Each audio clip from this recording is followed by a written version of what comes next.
website, but also we would love to know more about your organization and your companies and work with you in the future. You can visit us at www.aegworldwide.com/become a supplier. A unique park program makes existing green spaces available to many more Angelenos.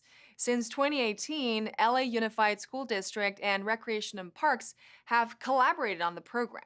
Garden Grove Elementary was recently opened as the 10th community school park. 3, 2, 1!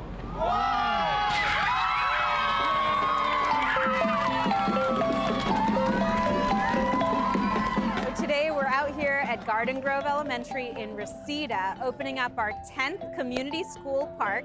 This is a collaboration between the school system, LAUSD, and the City of Los Angeles. Our CSP program, which stands for Community School Parks Program, is a collaboration between LAUSD and the City of Los Angeles. Recreation and Parks are the staff that are running this program. LA is an incredibly park-poor city. There's just not enough open spaces, but the schools have open space. And so we are trying to open them up for the community on days when there's no school, and it's a wonderful partnership. Our goal is to make sure that we provide access to our local communities to parks and open spaces. And LAUSD is our partner in this initiative so that we can get kids in the communities to access our fields and these spaces so that we can have recreational activities. Today we're going to have some face painting, some sports clinics, pickleball. Community members can use this space on weekends when there's no school happening, when it's open to the public. There's new pickleball courts here, so you don't have to just be a kid to use it. So we're going to be doing things like Halloween events and movies. We're going to have snacks here, and we're hoping to activate this space into something that the community doesn't just walk by, they rely on it. 5, 6, 7, 8. We're also leveraging the Olympic movement to bring in funds so that we can provide all these recreational sports opportunities so kids can get out and be healthy.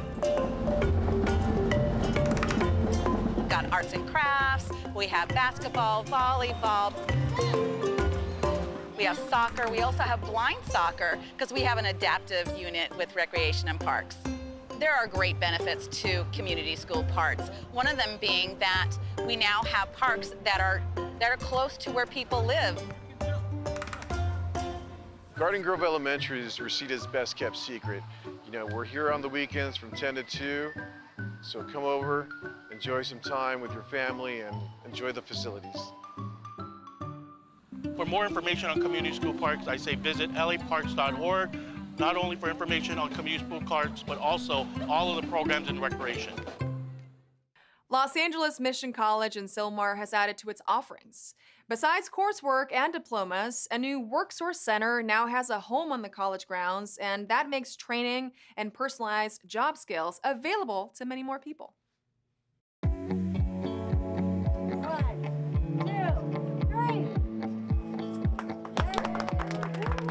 So today we're at the new WorkSource Center home here at LA Mission College in Sylmar. And this is a really exciting collaboration because with so many students and individuals that are finding perhaps a career change, this is going to be a location where they have now a one-stop shop for all of the services that are going to help lead them to that next employment opportunity. At the center, anyone can come in to access resume assistance, explore their careers, find a training opportunity to earn a family-sustaining wage. And so whether we're looking at the life science industry, the construction industry, careers that are growing here in LA County, anyone can come in here and get the assistance that they need. So the truth about how I got involved in WorkSource was I actually got referred to them through my probation officer. She referred me in order to find work and schooling. I was actually struggling financially, and having felonies on my record wasn't easy to get work. So yeah, I went ahead and applied with them. There's few things that are as transformative as having a job. And when you have a one-stop shop where you can come in and work with the state, work with the county, work with the city, work with Goodwill, and find out what's available, what training's available to me in one location, it makes the process all that much easier, because things like childcare, transportation, housing are all insecurities that people deal with that we serve, and this gives them the opportunity to have all those needs met in one location. From resume building and some of the interview prep and all the different services, whether you're an individual that is from reentry that was formerly incarcerated or you're a veteran. These are all the services that are going to be made available for folks here in the greater San Fernando Valley. And I'm just so glad that it now has a permanent home here at LA Mission College. Mayor Bass issues her 9th executive directive. The city attorney wins the $35 million settlement, and state funds will address encampments along the 110. These stories up next on City Beat.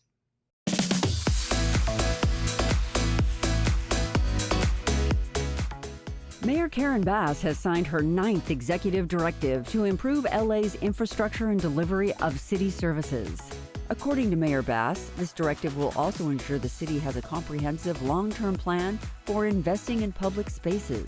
Under Executive Directive 9, a capital planning steering committee will be established to deliver city infrastructure projects in less time and with lower costs. The directive will support a wide range of projects, including road safety, street maintenance, LA River projects, and upgrades to green spaces. The directive aims to ensure that the improvements made for upcoming international events will also have lasting benefits for Angelenos. For more information, visit mayor.lacity.gov/executive directives. LA City Attorney Heidi Feldstein Soto announced her office has reached a settlement with Monsanto Company and 2 related companies for $35 million. The city attorney's office sued Monsanto in 2022 over its manufacturing and sale of polychlorinated biphenyls, also known as PCBs, which contaminated local waterways. According to the lawsuit, Monsanto originally denied that PCBs were harmful, but knew they were highly toxic, harmful to humans and wildlife, and dangerous for the environment. The $35 million settlement will be used to pay for the abatement and monitoring of waterways impacted by PCB contamination and to reimburse the city for costs incurred. For more information, go to cityattorney.lacity.gov/news. Councilmember Eunice Hernandez announced that her office has secured over $6 million to address homelessness along State Route 110. The geography alongside State Route 110 makes hillside encampments there vulnerable to flash flooding. The California Encampment Resolution funding will be used to support outreach efforts along a 4-mile stretch of the 110 from Stadium Way to Avenue 52. According to Councilmember Hernandez, this grant will assist in bringing up to 70 people inside and connecting them with housing services. A multi-agency operation will be coordinated with the Office of Councilmember Hernandez, along with LA Sanitation, Caltrans, and Los Angeles Homeless Services Authority. For more information, visit cd1.lacity.gov/press-releases.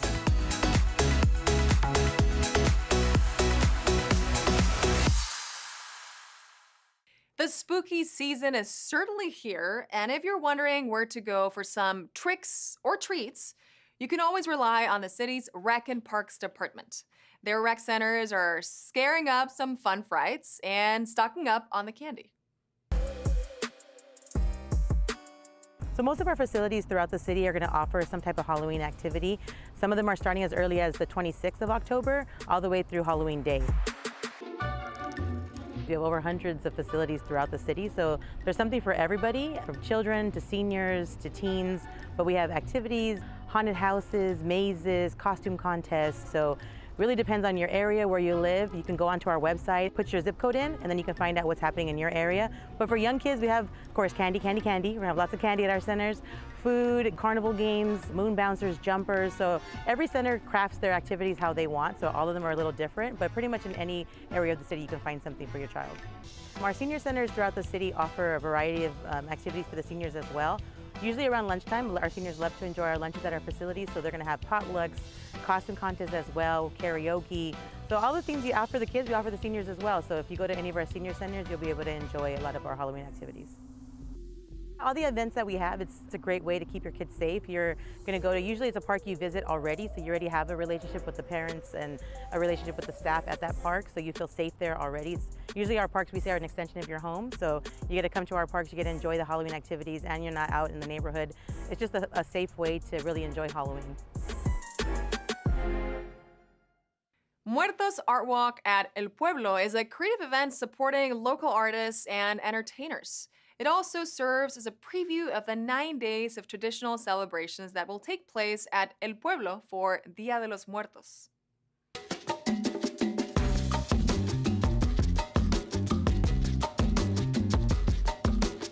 El Pueblo is home to Olvera Street, and today we are celebrating the Olvera Street Muertos Art Walk. It's our 9th year, and we started it as a way to support the traditional events here at Olvera Street. Local artists and vendors from across Los Angeles share original artwork and bring their creativity to the greater city and county. And we're really excited because they get to showcase their work and we get to support Olvera Street.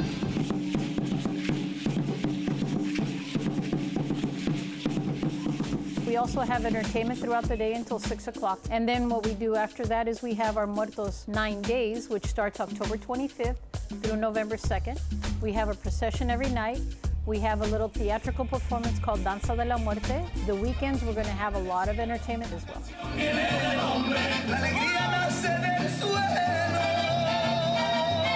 I used to come here as a child, and I brought my children as well.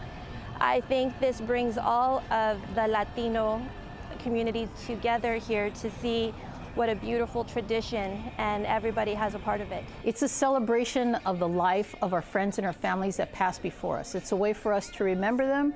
We believe their souls come back that day and they visit us, and we're able to commune with them and speak with them and enjoy the day with them.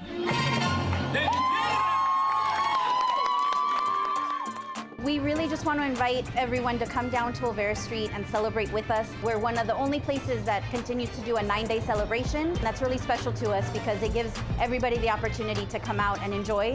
You don't have to be Catholic or Christian or Latino even to participate. Everybody is welcome. If they show up, there's some new spin on some of the old traditions, but also this gives us an event to have beautiful memories of the people who have gone and to celebrate them again and the happy moments that we shared with them. Adding to ways to celebrate Día de los Muertos, the Los Angeles Zoo has dedicated space to a beloved pet ofrenda. It's a way for guests to remember their animals or beloved pets who have passed on. An ofrenda is an altar that's erected around Day of the Dead. It is a Hispanic tradition, a Mexican tradition. And here at the LA Zoo, we've put one up to honor our beloved pets. Any zoo guest who comes through our gates is able to participate on the weekends. You can bring your own picture, 4x6, and you can frame it here. You can decorate your frame, make a marigold. We have so many creatives in LA and little ones that love to draw their own pictures, and we welcome that too. We're ready for you to draw with a ton of Sharpies. Or we can print out a picture for you. We have staff stationed here from 10 a.m. to 5 p.m. every single Saturday and Sunday until Sunday, November 3rd. Or you can just approach the ofrenda and place your item on the ofrenda. It's open all week long.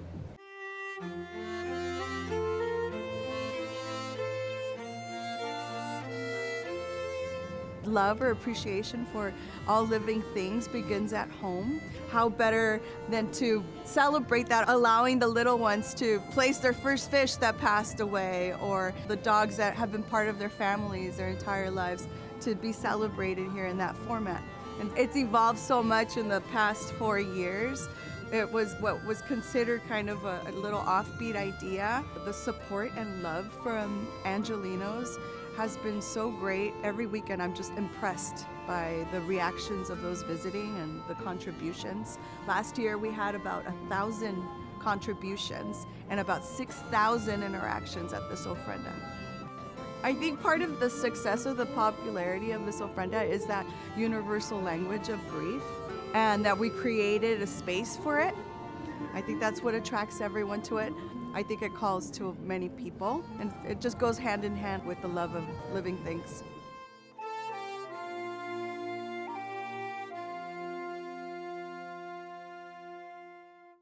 Elevating the Latinas who have made a dent in the system and hearing their stories is the first step in leading change. LA Civil Rights hosted a powerhouse of Latinas at a panel discussion designed to amplify voices and help the next generation find their path to success. Well, tonight we are at the Latino Theater Company in downtown Los Angeles, celebrating Latina leaders who are making a difference and making change in the city of Los Angeles. I would like to introduce today's moderator, the Honorable Judge Cindy Panuco. Tonight, I will be moderating the panel of these powerhouse Latinas.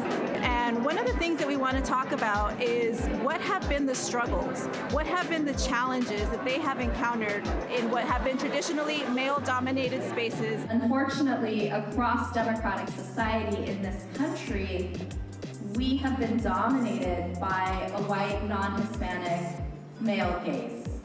Their attitudes, their preferences, right now their angst. I'm so excited to be here this evening. Our wonderful department and our general manager, Capri Maddox, have set up a time where Latinas can come in and listen to Latinas who are in politics and sports and media. And we're going to share our stories and talk to Latinas who are interested in getting involved in all areas of government and the private sector.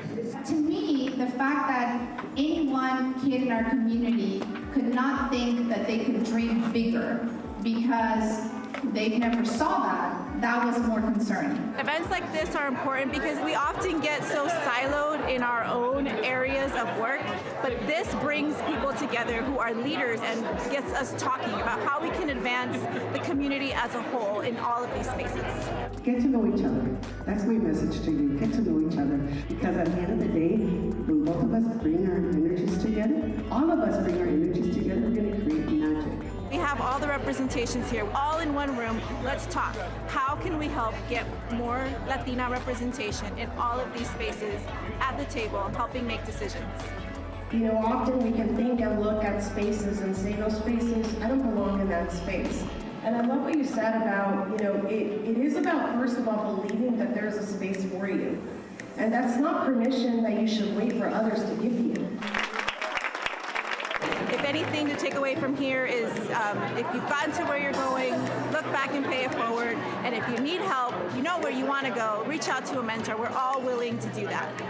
And we want to be intentional to send a strong message that together we are better. Keep the faith and keep the fight, Los Angeles.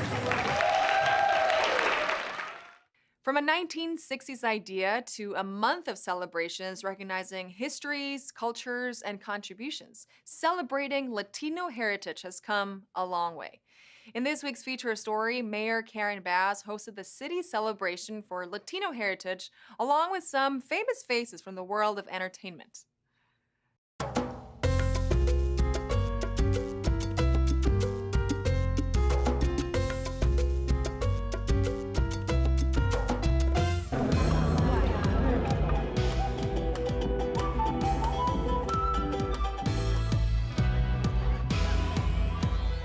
We are here celebrating Latino Heritage Month. It is so exciting. We want to say thank you to Mayor Bass for bringing together so many wonderful honorees and an opportunity to lift up our Latino culture. It's so important that we lift up all parts of culture. And today here we have a poet who is telling her story, and the Peruvian dancers represent such an important part of our culture here as well. Los Angeles is a city that is very vibrant, and the immigrant community is deeply woven into the roots of Los Angeles, and more particularly the Latino community. And so for the city to recognize us as an important and vibrant community means so much to give us visibility as Latinos. She doesn't like when I fall, but it builds character. Tonight is a way of really uplifting our accomplishments, our achievements, and showing the world that, you know, we're dreaming better worlds possible for our communities. All communities here in LA, September 15th through October 15th, we officially celebrate Latino Heritage Month. but year-long, we recognize contributions made by leaders and we emphasize the importance of representation. I'm Danny Trejo and I live in the city of dreams. I live in a city that dreams can come true. It doesn't matter how far any ladder you go down, Los Angeles, hey, it's here and you can make it if you try. La ciudad de Los Ángeles es nuestro hogar. Somos una ciudad santuaria para la comunidad latina, para la comunidad migrante, y celebrar la herencia hispana es una de las cosas que la ciudad hace para darnos visibilidad como comunidad. Soy muy orgullosa de ser una latina.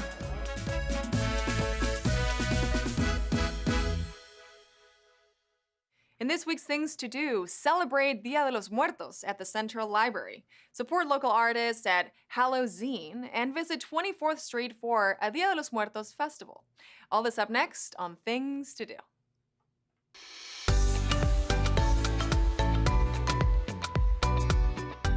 Saturday, November 2nd is Dia de los Muertos, and Los Angeles Public Library is honoring the traditions of Day of the Dead with a family celebration. Head to the Central Library for an afternoon of activities to mark this special day. Enjoy stories, music, and art in English and Spanish. Activities include a Day of the Dead Ofrenda workshop, tin embossing, a community altar, and a photo booth. Learn about the cultures that celebrate this day and how it's really an occasion for joy. That's Dia de los Muertos family celebration at the Central Library on Saturday, November 2nd at 2 p.m. For more information, visit lapl.org/events. During this scary season, let's creep it real at Hallowzine. This community zine fest will feature the work of local zine art vendors along with a spooky art exhibition and a Dia de los Muertos community altar. It's free to attend, and this Halloween-themed event promises to be a scary good time for everyone at the Center for the Arts Eagle Rock. Join the City of Los Angeles Department of Cultural Affairs for Hallowzine on Saturday, November 2nd from 12 p.m. to 6 p.m. For more information, visit culture.lacity.gov/events. It's the 19th annual Dia de los Muertos Festival at the 24th Street Theater in Los Angeles. Join Council President Marquise Harris Dawson and Council Member Eunices Hernandez along with the community for this live and local celebration. Enjoy music and dance performances on the outdoor stage. There'll also be face painting, artisan and food booths, altars, a Ferris wheel, and fun for the whole family. The festival begins at 6 p.m. at the 24th Street Theater at 24th and Hoover. There will be street closures, so allow time to park, or better yet, go Metro. The 24th Street Theater's Dia de los Muertos Festival takes place on Saturday, November 2nd at 6 p.m. For more information, see the Community tab at 24thstreet.org. And that's a look at some things to do.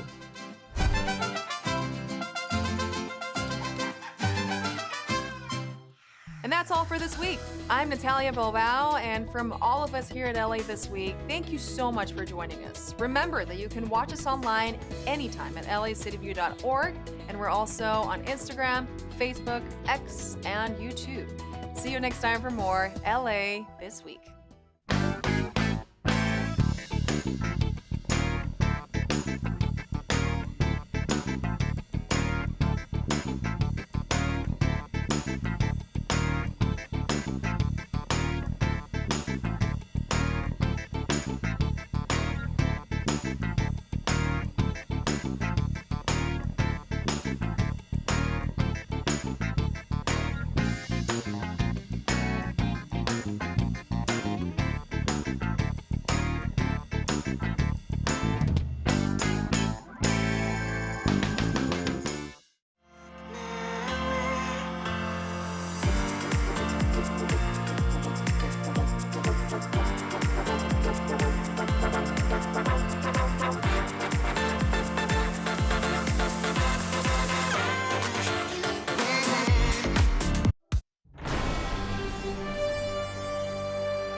ladies and gentlemen, Angelinos. Welcome to your regularly scheduled meeting of the Los Angeles City Council. Today is Tuesday, the 29th day of 2024. My name is Marquis Harris Dawson. I serve as City Council President.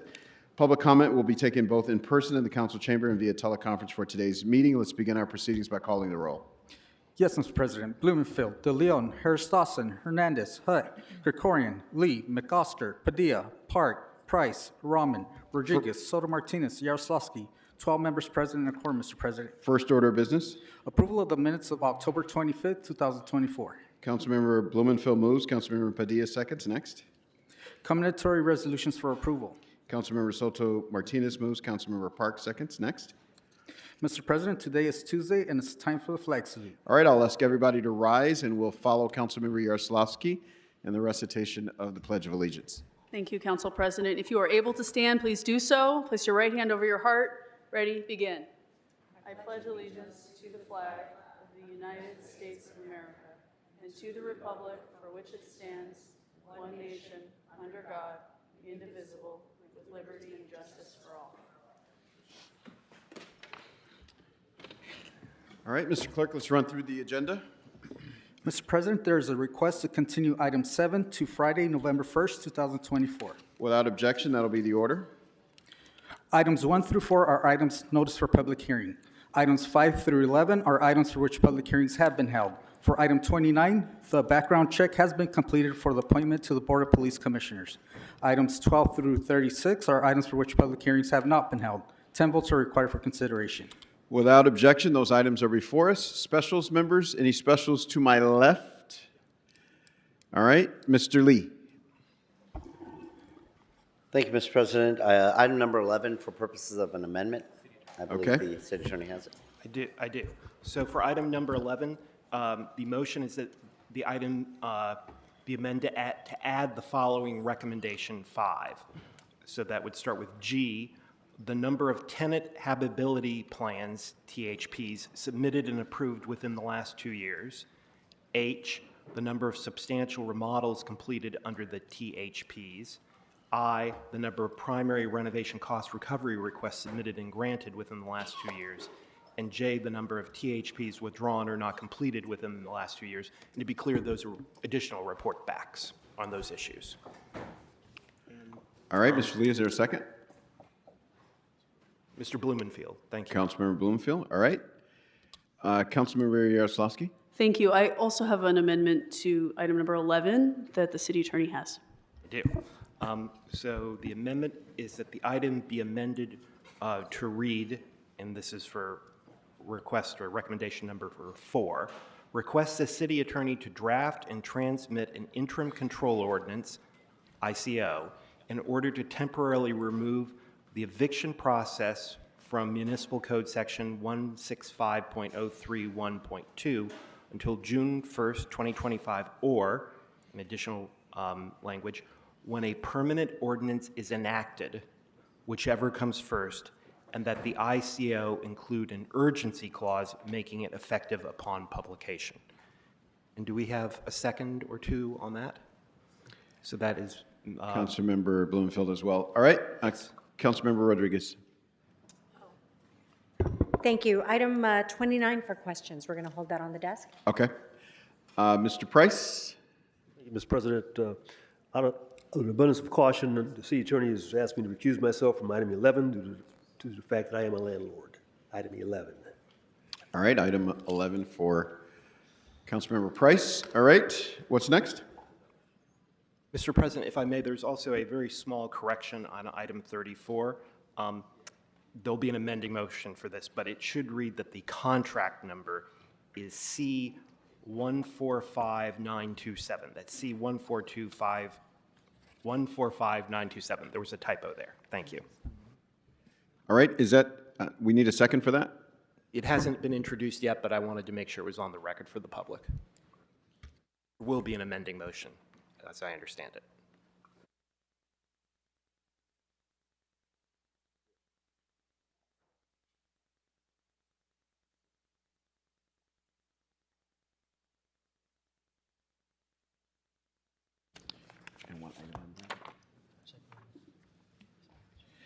All right.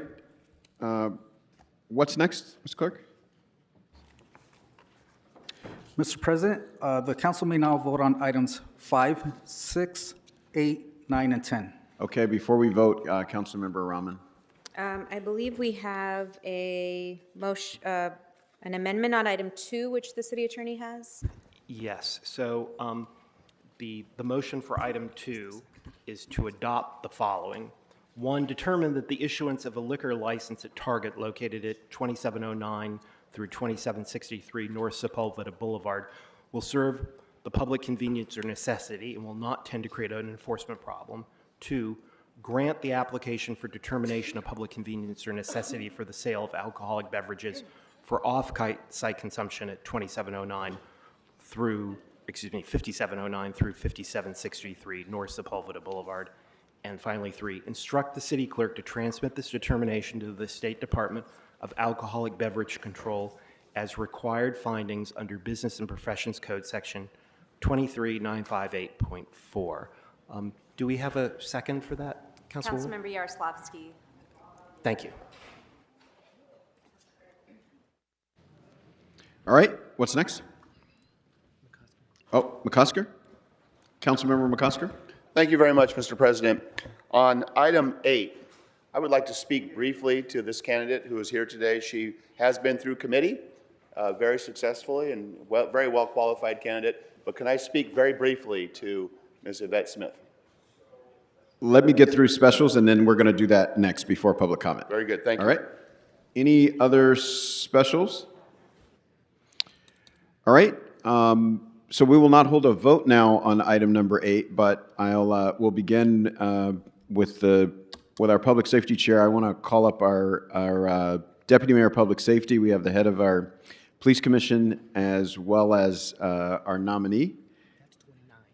I'm sorry. I'm sorry. I'm totally mixed up. I'm on 29. You're on 8, but let's do 29 now, and then we'll come to 8. Councilmember Rodriguez. Okay, so we'd like to invite to join us at the table Ms. Teresa Sanchez-Gordon, the nomination for Police Commission.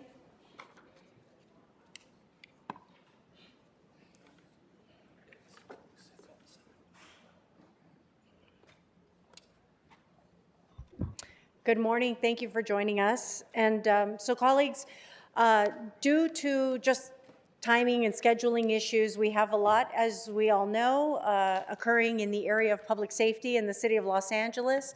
This afternoon, we will be hearing from the mayor's selected nominee for chief of police. And so given a number of the scheduling challenges, we have waived Ms.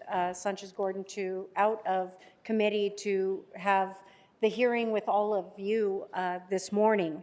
And so thank you so much for joining us. I had an opportunity to visit briefly with Ms. Sanchez-Gordon previously in my office to talk a little bit about the demands, obviously, of this appointment. I know, as Mr. Teefank used to tell the nominees, and I know our president has joined us here from the Police Commission, to do the job, you need at least 40 hours a week. To do it well, you need about 80.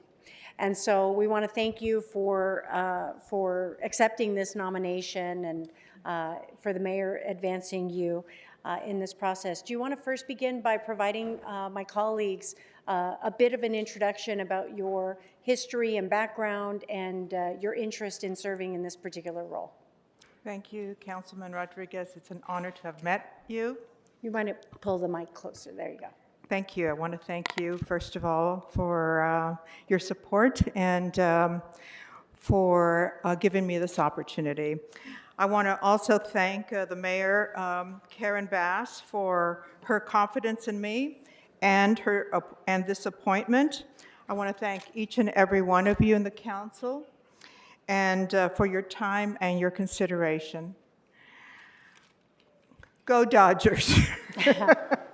This is so amazing. All right, so I'm not going to take up too much of your time, but I do want you, for those that I wasn't able to meet with personally, I want to give you a little background of myself And I like to say that I'm a girl from East LA. But going back a little bit more, I'm an immigrant child. I came to this country with my mother and my 2 younger siblings. We crossed the border when I was 3 years old, and we made Los Angeles our city and our community. I spent my formative years in East LA. I attended the schools there. I'm a Catholic schoolgirl. I went to Our Lady of Soledad. I went to Sacred Heart of Jesus, and I went to Immaculate Heart College. My dad was a butcher. He was a loyal member of Local 770. My mother, she was a mother, a housewife, an activist, and a volunteer in her community. She had 11 children. I am the eldest of those children. She really is my inspiration and my role model, and I think she has guided me here to this day. Her focus, her family focus, along with my dad, was education and our Catholic values. Those were of most importance. I am the first to attend college and graduate from Immaculate Heart College. I became a school teacher, and I recall the professors at the college would say, when you graduate, you're going to be making more money than your dad has ever made as a school teacher for LA Unified School District, and that was true. I attended law school in the evening. I married a lawyer who had every morning fascinating stories with his dad, who was also a lawyer, and that encouraged me to have an interest in law school. I met my husband, I was 17 years old, and I've been with him since then. We raised our children. We are a blended family. We are a Black family and a Mexican family. I've lived in the Black community. I lived by Crenshaw High School on 8th Avenue. I now live in Silver Lake. While in law school, I worked as a substitute teacher, and then I worked in nonprofit legal services. My primary focus was immigration defense, trying to participate in activities that really focused on the immigrant community during the massive factory raids here in Los Angeles. It was during that time that I was arrested for a civil disobedience with Father Greg Boyle and 10 other people as we chained ourselves to the fence, to the gate of ICE. That was my first encounter with law enforcement. I was then hired by the LA County Federation of Labor and directed their Immigrant Rights and Defense Project. Our goal was to legalize and organize immigrant workers during the period of IRCA, the Immigration Reform and Control Act.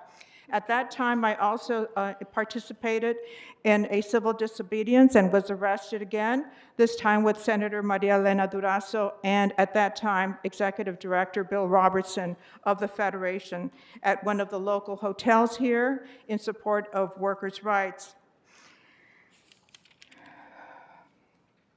I left the Federation and was hired at the Federal Public Defender's Office, 1 block from here, at the U.S. Courthouse, and spent 5 years there. And it was one of my most interesting jobs that I've ever had. It was during the height of the bank robbery epidemic here in Los Angeles. While there, I was encouraged to run by the only Latina Court of Appeal Justice, Ramona Godoy Perez, who walked up to me and said, Teresa, you should run for judge at an open seat at the East LA Municipal Court. I didn't know what she was talking about, but I said, okay.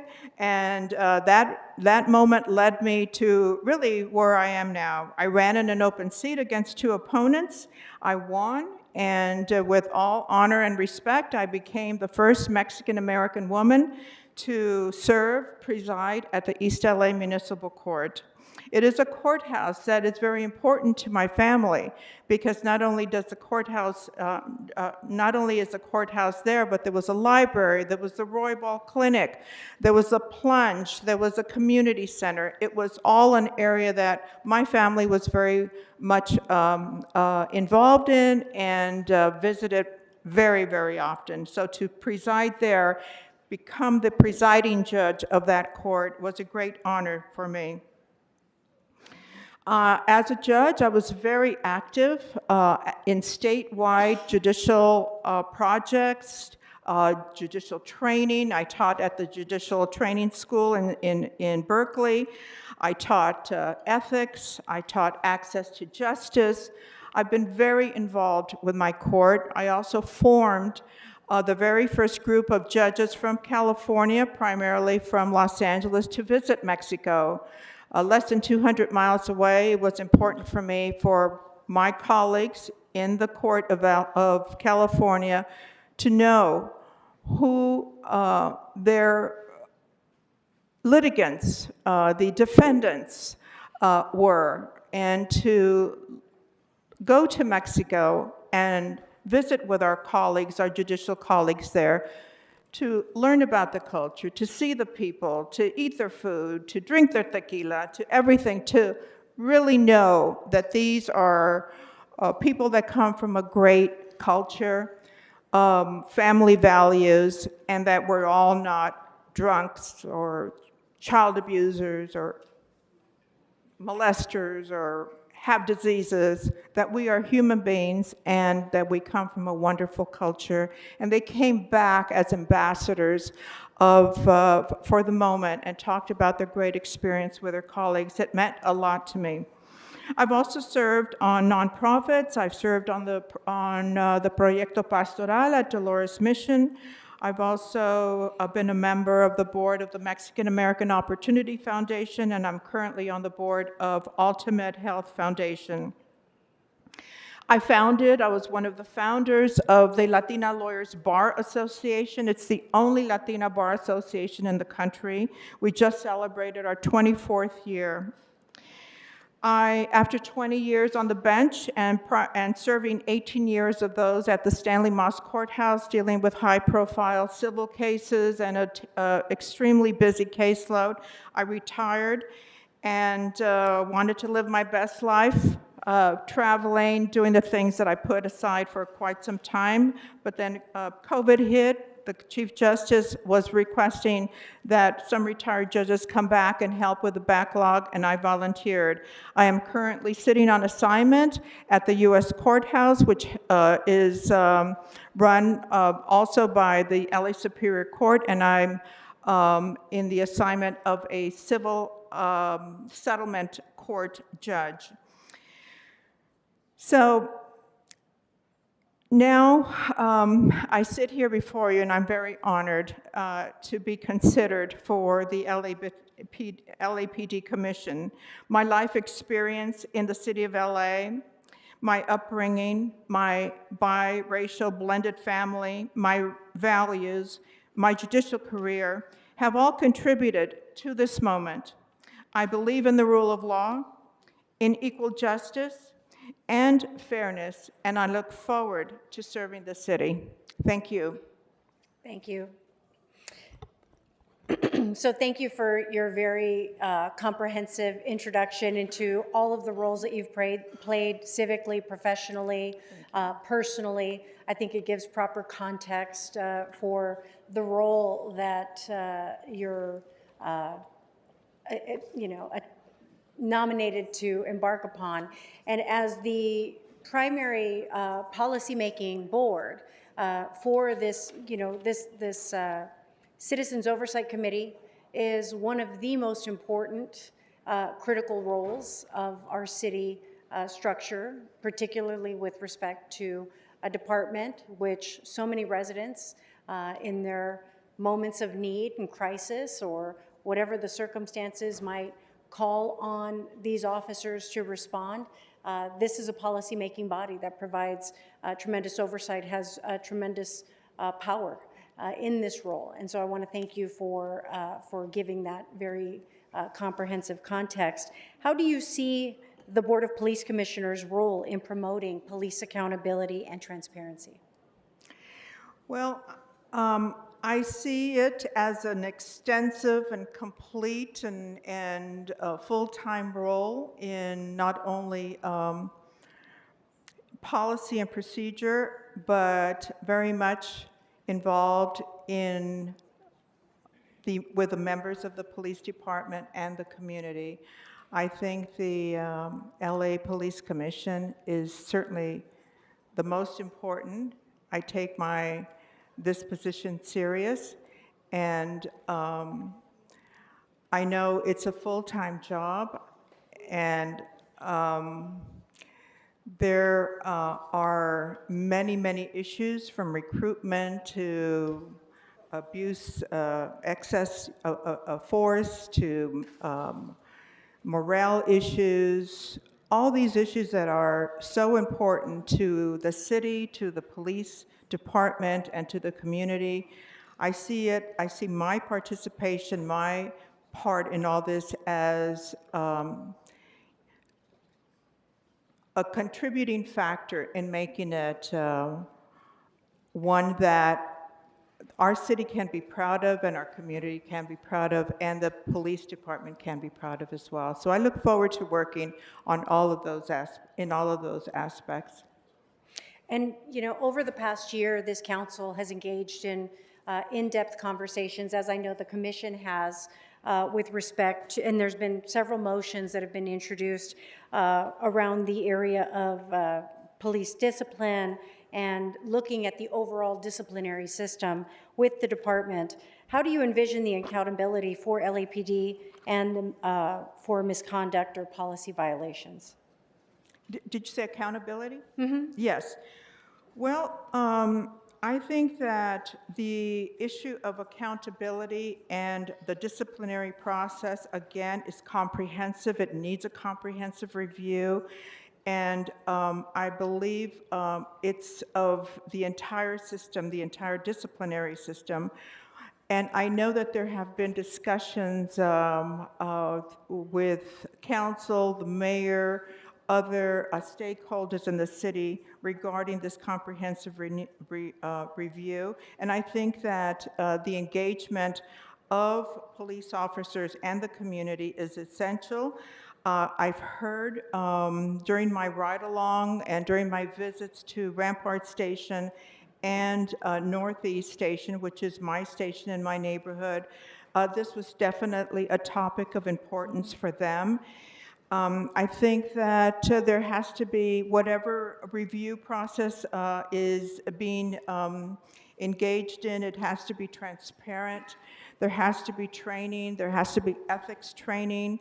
There has to be accountability, due process, and it all has to focus on also using the tools that are out there to de-escalate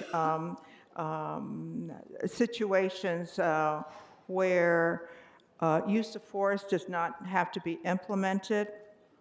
And I think within the realm of policies, we look at the use of the body cameras, try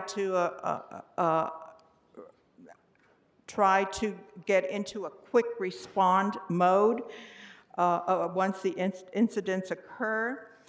And I think that in of itself will limit this liability that the city has incurred, is incurring, and probably will continue to incur. I'm a strong opponent at trying to resolve those issues in a way where it doesn't continue to impact our city financially.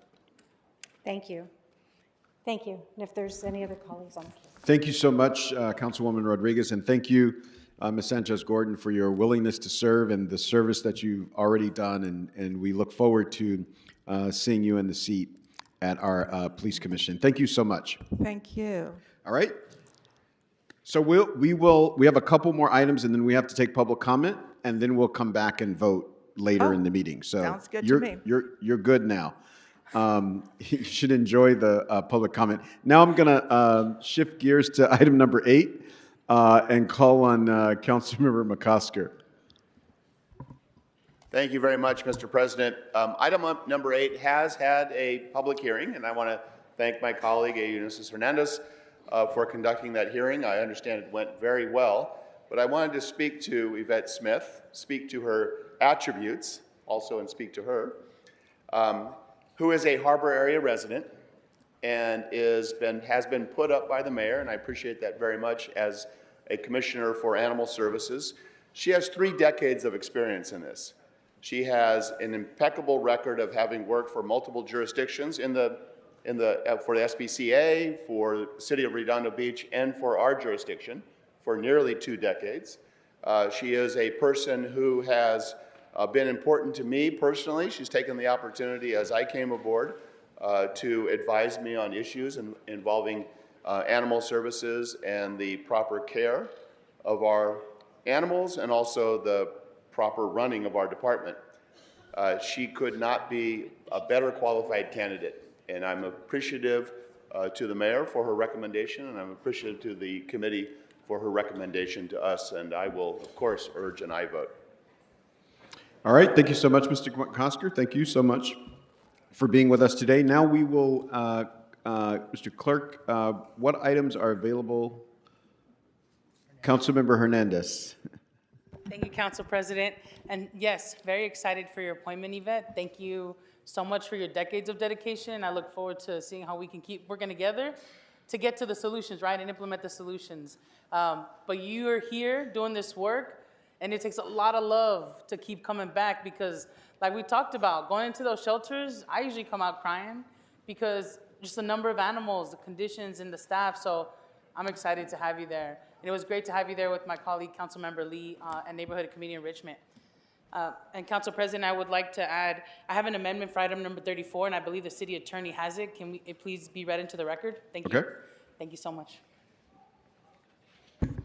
Yes, so this was the contract, the correction of the contract number. So for item 34, instruction number 1, the language is the same until we get to the very end, and then it should say contract number C-145927. And do we have a second? Mr. McCosker? Thank you. Thank you. All right, Councilmember Rodriguez. I just wanted to echo, and Yvette, thank you for agreeing to serve on this commission. It's a tough job. I would say next to the police commission, probably the second toughest job in the city. And I just want to say thank you. I know what a challenging environment it is right now, grappling with a number of issues with animal services. But you know, in my district, we do a great deal of work with animal services, particularly around the area of emergency evacuations and just other efforts. And look forward to working with you and speaking with you about some of the priority needs as we lean in on some very difficult, continue to be difficult financial times, but we have to really do our best part in making sure that we're taking care of the animals that so often don't have some of the strongest voices in the room. So thank you so much for agreeing to serve in this role. Thank you so much, Councilmember. All right, what items are available for the council to vote on at this time? Mr. President, the council may now vote on items 5, 6, 8, 9, and 10. All right, 5, 6, 7, 8, 9, and 10. Those items are now before us. Let's open the roll. Mr. Close. President, for the record, item 7 was continued to November 1st. All right. All right, those items are now before us. Let's open the roll, close the roll, tabulate the vote. 13 ayes. All right, 13 ayes.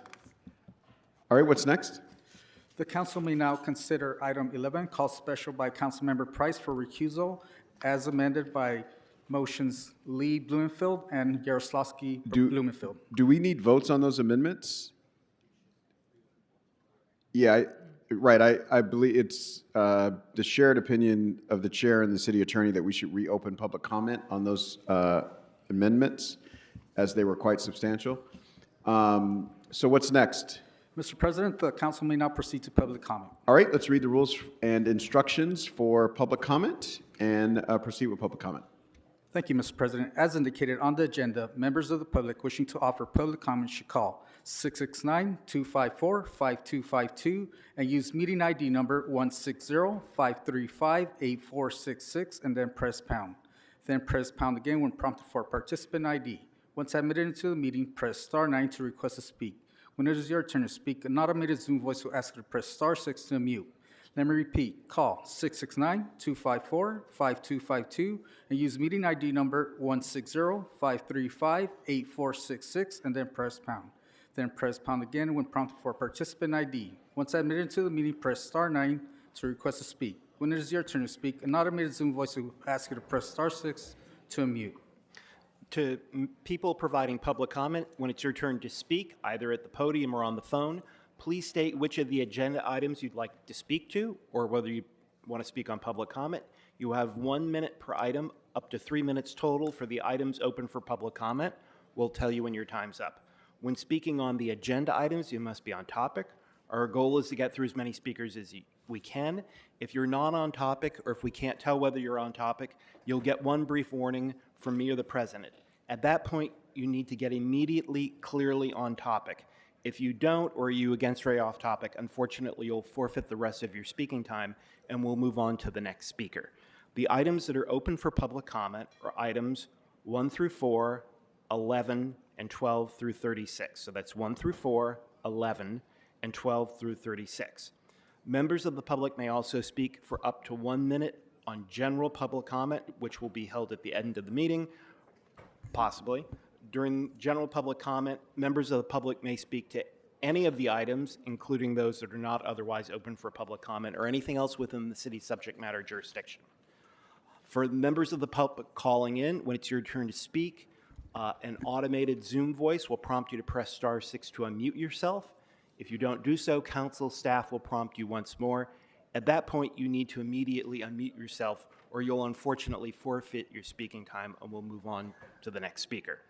Finally, because of brief time delay between the live meeting and the broadcast, 2 things are important. First, while you're waiting for your turn to speak, please keep one ear to the phone so you are here in real time when it's your turn to press star 6. Second, if you're listening to the meeting on another device, channel 35 or YouTube, please turn down the volume on the other devices immediately when it's your turn to speak. Because of the time delay and feedback, it really causes a great deal of confusion if you're listening on other devices. And with that, Mr. President, we are ready to take public comment.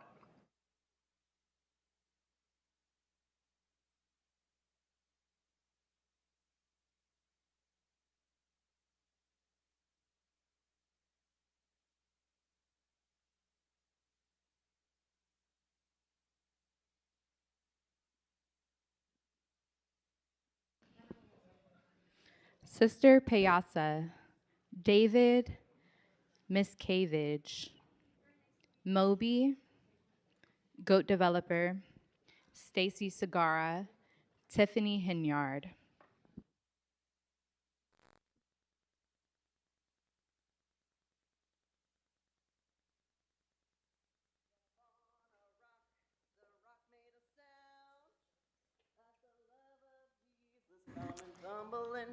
Hello, speaker. If you'd remind us of which items or general public comment you'd like to speak on.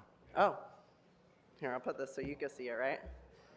Hello, Stefan Falbel. My name is Sister Payasa. I'd like to speak on all available items and general public comment, please. Okay, so you have 3 minutes for items 1 through 4, 11, and 12 through 36. Please begin with the items, and then you'll have a minute for general public comment. Yes, sir. Thank you. Oh, Lord, I would like to offer up my 2 minutes and 56 seconds to you, Lord. I would like to pray, Lord. For my 2 minutes and 51 seconds, Lord, I would like to quote, Lord, from the King James Bible, the most standardized Bible, the law, Lord. So, good and bad fruit, Lord. So, Speaker, Luke which 6, item 7. are you on? Yes, I am quoting. I am serving up my speech, Lord, my First Amendment protected speech. Lord, on what in item are you using your Lord. First Amendment protected speech? Yes, in peaceful protest, I quote from the Bible, Lord, for these 2 minutes and 25 seconds. We're going to send you to general public comment, please. Good and bad fruit. Luke 43. For a good tree bringeth not forth corrupt fruit, neither doth a corrupt tree bring forth good fruit. For every tree is known by his own fruit. For of thorns men do not gather figs, nor of a bramble bush gather they grapes. A good man out of the good treasure of his heart bringeth forth that which is good, And an evil man, out of evil treasure of his heart, bringeth forth that which is evil. For the abundance of his heart, his mouth speaketh. The word of the Lord. Thanks be to God. Thank you very much. Our Father, who art in heaven, hallowed be thy name. Thy kingdom come, thy will be done on earth as it is in heaven. Give us this day our daily bread, and forgive us our trespasses, as we forgive those who trespass against us. And lead us not into temptation, but deliver us from evil. In the name of the Father, Son, Holy Spirit. Thank you. Thank you, Speaker. Next speaker.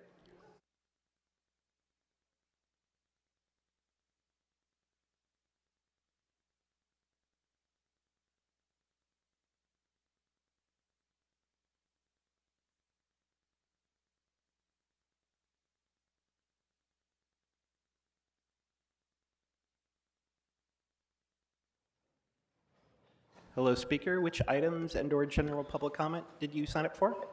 1, 2, 3, general. Okay, so you have 3 minutes for 1, 2, and 3, followed by a minute for general. Please begin.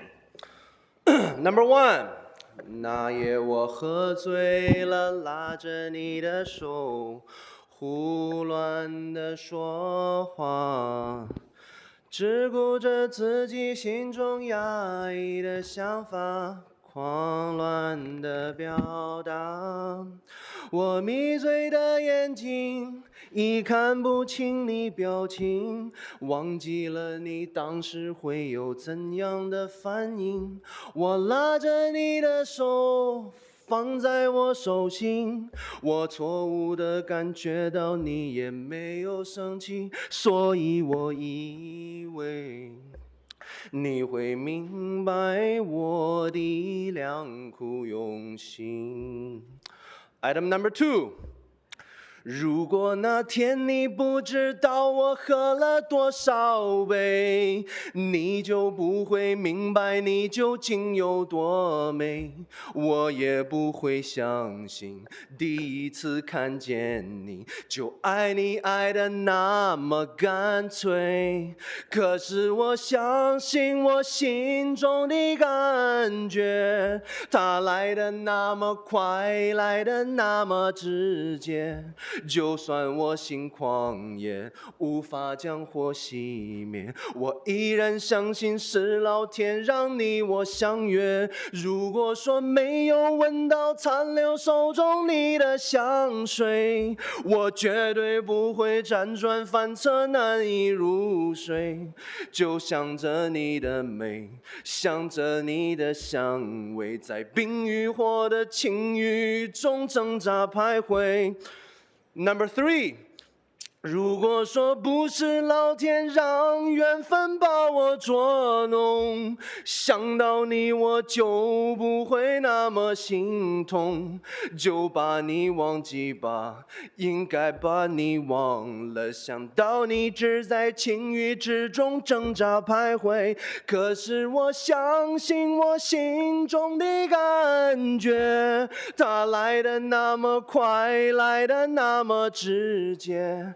就算我心狂野，无法将火熄灭，我依然相信是老天让你我相约。如果说没有闻到残留手中你的香水，我绝对不会辗转反侧难以入睡。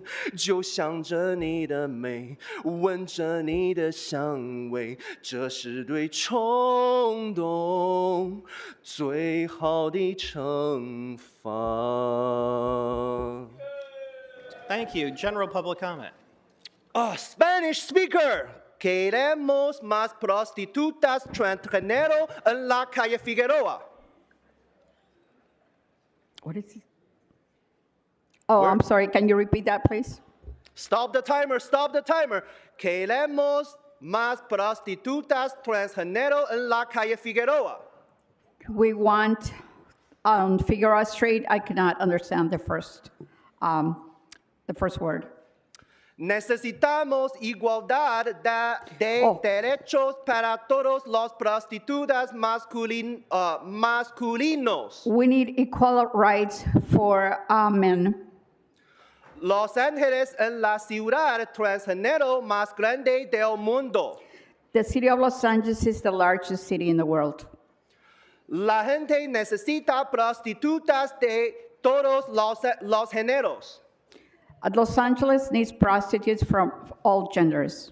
Dejen de discriminar a los prostitutos masculinos. Stop discriminating male prostitutes. Dejen de discriminar a las prostitutas transgénero.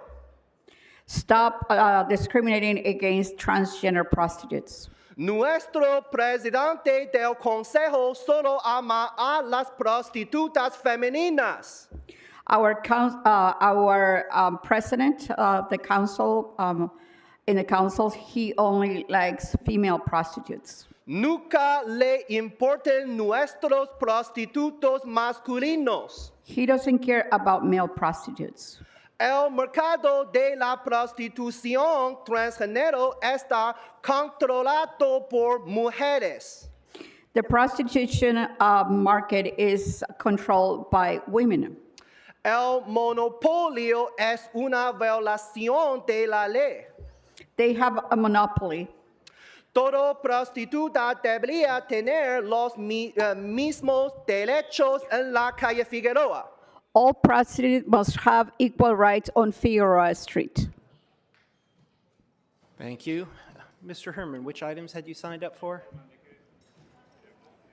Before the next speaker begins, I will call more names. Tabitha Galos, Tim Sadine, Tobias Lodish, Wendy Miranda. Yeah, motherfucker. Signed up on all motherfucking items and non-agenda public comment of total 4 fucking minutes. All right, you have 3 minutes for 1 through 4, 11, 12 through 36, followed by a minute for general. Please begin now. Now that we understand we have these problems of regulations for this so-called eviction ordinance under Kamala Harris, sucks a big dick. You keep believing in the food, the clothes, and the rent. Kamala Harris has lied to you. That's item number 11 for the record. Fuck item 11. You keep believing in a system that continues to rob you people of your rent. Keep voting for those Democrat dumb bitches like Kamala Harris. Besides, my island doesn't float in Puerto Rico. My island's here, the United States, sinking because you fools continue to put the hopeless, the helpless in the streets because you continue to raise the rents. So as long as America's fucked, I'll be the first to say it. You're doomed. Korea's gonna invade Russia with Russia to invade us. And you can move on to the other items. Yeah. The other item is, are we that fucking drunk? Are we that fucked up drunk that we have to talk about alcohol and the sales of beverages in the United States at a time when people are hit and run? And John Walsh always said, yeah, we're the fucking hit and run capital of the world. But John Walsh is right. Even after he dies, we hear it echoing in these chambers because Smoke and Scan follows all these goddamn chases, and we find out that 75% of them involve alcohol because white nigger attorneys like you, listen, rookie, listen, Mr. Fawball, you dirty attorneys continue to promote this action off of the Glendale Boulevard to determine that alcohol is good for us. You're wrong. You're a filthy varmint. Get yourself out of my face on this subject. Oh, now on item number 2, hearing relative to applications to determine public convenience and necessity of sales of alcohol beverages for the sale of consumption. Well, again, and foremost, Richard Alatorre didn't have a drug problem. Richard Alatorre was notorious for not paying his fucking taxes. He didn't pay his taxes. The same as the big gangsters from Chicago. We seem to be off topic. We am on topic. I'm talking about why you're so fucking consumed on alcohol sales. It brings tax revenues the same as marijuana. So on that action, 42 U.S.C. 1983 politely, under the Bain Act, fuck you. General public comment. Now into my general public comment. You've all been waiting for this, and I had to spend the night writing it for Mommy Noodle. I like the way LA loved me. I do not know why. Every time you fuck with me, I tell myself that that's the way you thrill me. I like the way LA fucks with me. Oh, baby, I tell myself how you thrill me, homies. You criminals like Weezer continue to fuck with my disruption. Where is Pumpkin? Hey! Thank you, Mr. Herman. Next speaker.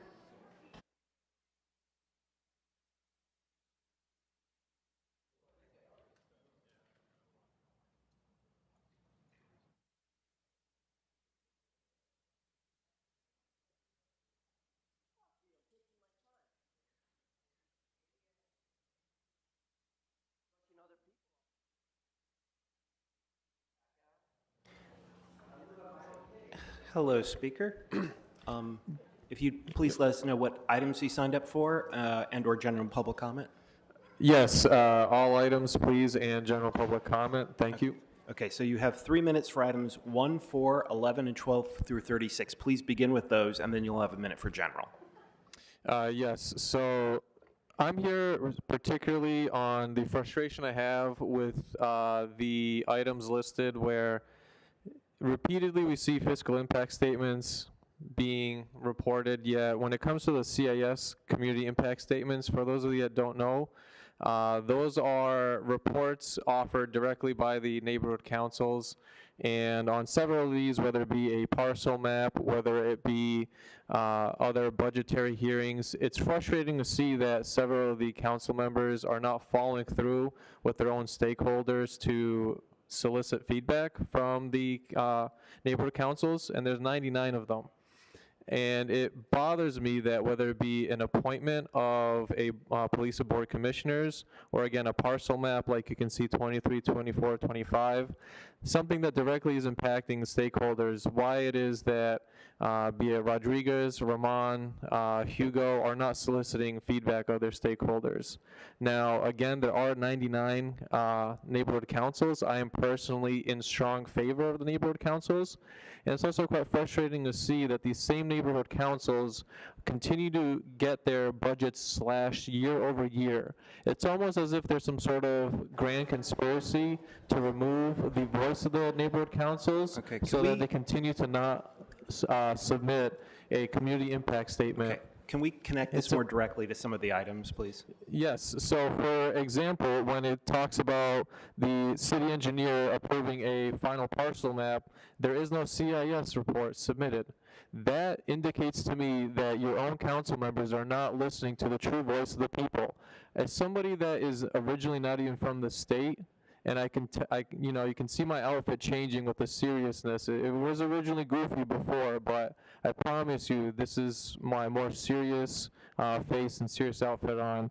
It's frustrating to see that I've personally met with all 99 of these, and I likely have met with them more often than your own council members here. So I asked you, what does that say with the validity of following through, polling any of these motions for pro or against when you don't even have the voice of the people here?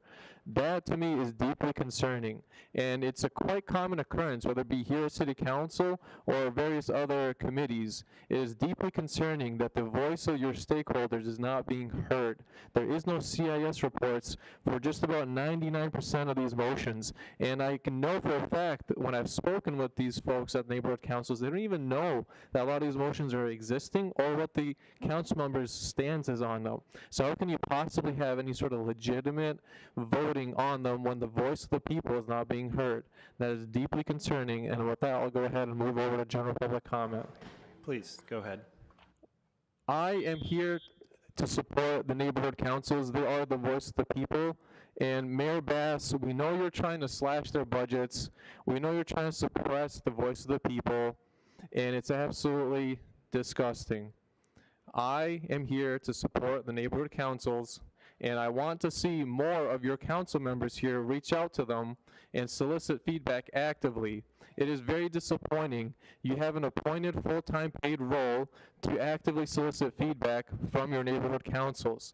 I know that at least 50 of them are not even being communicated from the council members which district they represent. How is it that somebody from out of state has more communication with those same neighborhood councils than the council members that are representing those districts?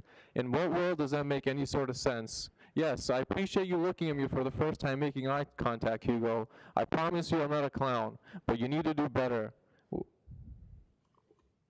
Thank you.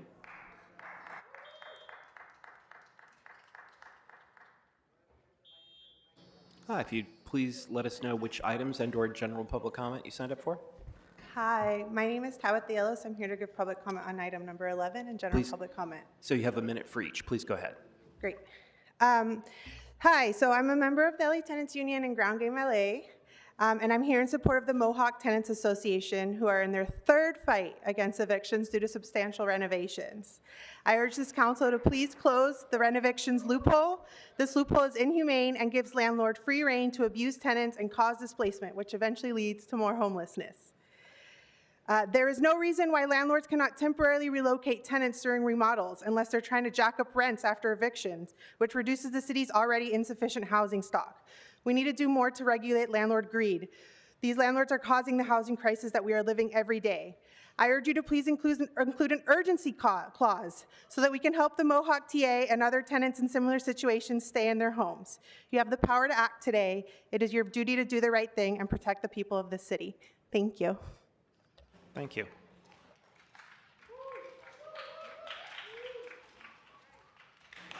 Hello, speaker. If you'd please let us know which items and/or general public comment you signed up for. Okay, my name is Tim Sundin, and I am here to speak on agenda item 11. Please go ahead. You have a minute. Good morning, council members. Again, my name is Tim Sundin, and I am a small mom-and-pop landlord in Council District 1. As someone who believes that providing clean, safe, and affordable housing is my responsibility as a residential property owner, I am speaking today in strong support of agenda item 11 to close the substantial remodel loophole and also to adopt the urgency clause to make sure that this loophole is closed as soon as possible. As a landlord, I've completed renovation work on my property without needing to evict tenants. If I need to relocate tenants for future renovation work, I think the tenant habitability plan is a perfectly fair and reasonable way to complete needed repairs without displacing tenants, and I believe it should be extended to cover all tenants. In my view, there is no legitimate justification for using renovation work as an excuse to evict tenants, especially since I already benefit so much financially from simply owning that property. Again, I urge you to vote yes on agenda item 11. Thank you very much. Thank you.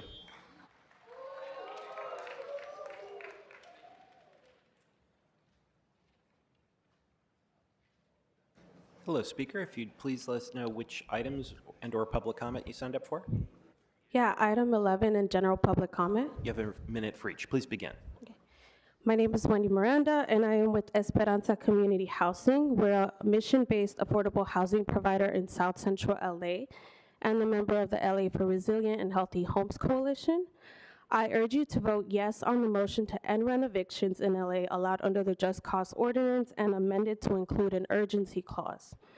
As a mission-based affordable housing provider, we have 9 buildings located in South Central LA. 6 out of our 9 buildings are 20 units or less. And as we're looking to decarbonize/retrofit some of our buildings, I can confidently say that we and other mission-based affordable housing providers can do this without resorting to evictions. It's fairly simple, really, because we understand that evictions displace and harm our communities. We have a great solution already that exists in LA, the Tenant Habitability Program or Plan, which allows rent-stabilized tenants to be relocated during construction work and with the ability to return to their homes when complete. So extend this program to all renters in LA. So again, I urge you all to vote yes on this item and to include an urgency clause. Thank you.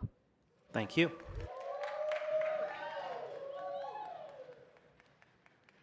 Before the next speaker begins, I will call more names. Nolan Marshall, Phoebe Unter, Rich Sarian, Samuel Basie, Winnie Tranquillo.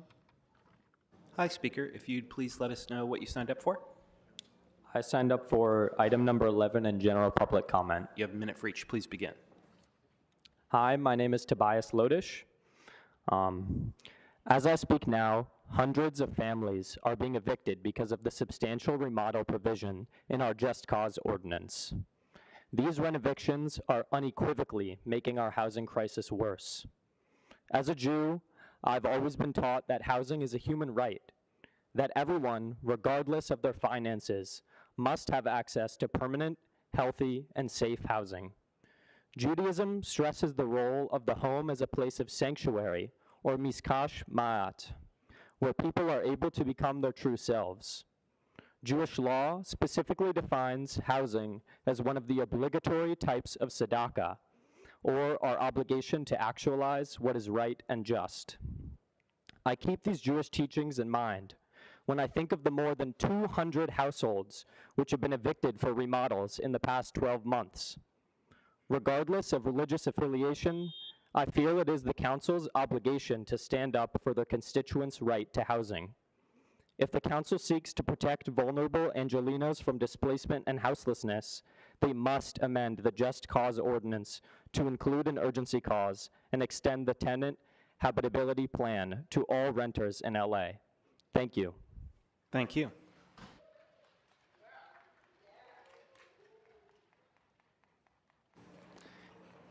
Hello, Speaker. If you'd please let us know what you signed up for.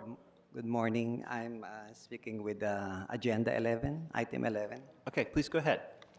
Hi, I'm Winnie Tranquilino, a tenant of 1512 Mohawk Street and a member of Mohawk Tenants Union. I am here to urge you to end eviction for substantial remodels and adopt an urgency ordinance to stop the surge of these evictions now. We are some of affordable units in Echo Park getting the first unlawful detainer, and the threat of eviction was scary. If we're evicted, it's impossible to find a new place that's affordable, close to my work. We live together in this building for decades. We are a tight community. We look out and take care for each other. We haven't done anything wrong. We've been tenants in good standing for 21 years, always paying our rent on time. Please, we ask you to close this loophole, and please do it urgently.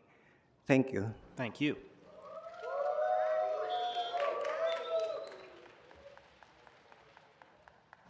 Hello, Speaker. If you'd please let us know what you signed up for. I'm speaking on item 11. Please go ahead. There are more than 20 people who live at 1512 Mohawk Street, each who have a compelling story about their relationship to their home, but only some of them could come today because of work and school. All of them would be here if they could. I'm here to speak on behalf of Chai and Sophia, 62 and 66-year-old immigrants originally from Thailand who work as a mechanic and a masseuse. They want to retire in a few years and live at the place they've called home for more than a decade. It's safe and quiet, and they live amongst people who have become their family and friends. If you do not close the loophole, the rent-eviction loophole, with an urgency ordinance today, they will be evicted and they have no plan for where to go or how they will survive. They will not be able to find anything affordable nearby because of how developers, often with the complicity of city officials like yourselves, have turned Echo Park into a neighborhood working-class people cannot afford. It has been well documented how landlords abuse this loophole, and more importantly, no one should lose their home because of a renovation. All evictions are immoral and unjust, and it is your duty to stop them. Thank you. Thank you.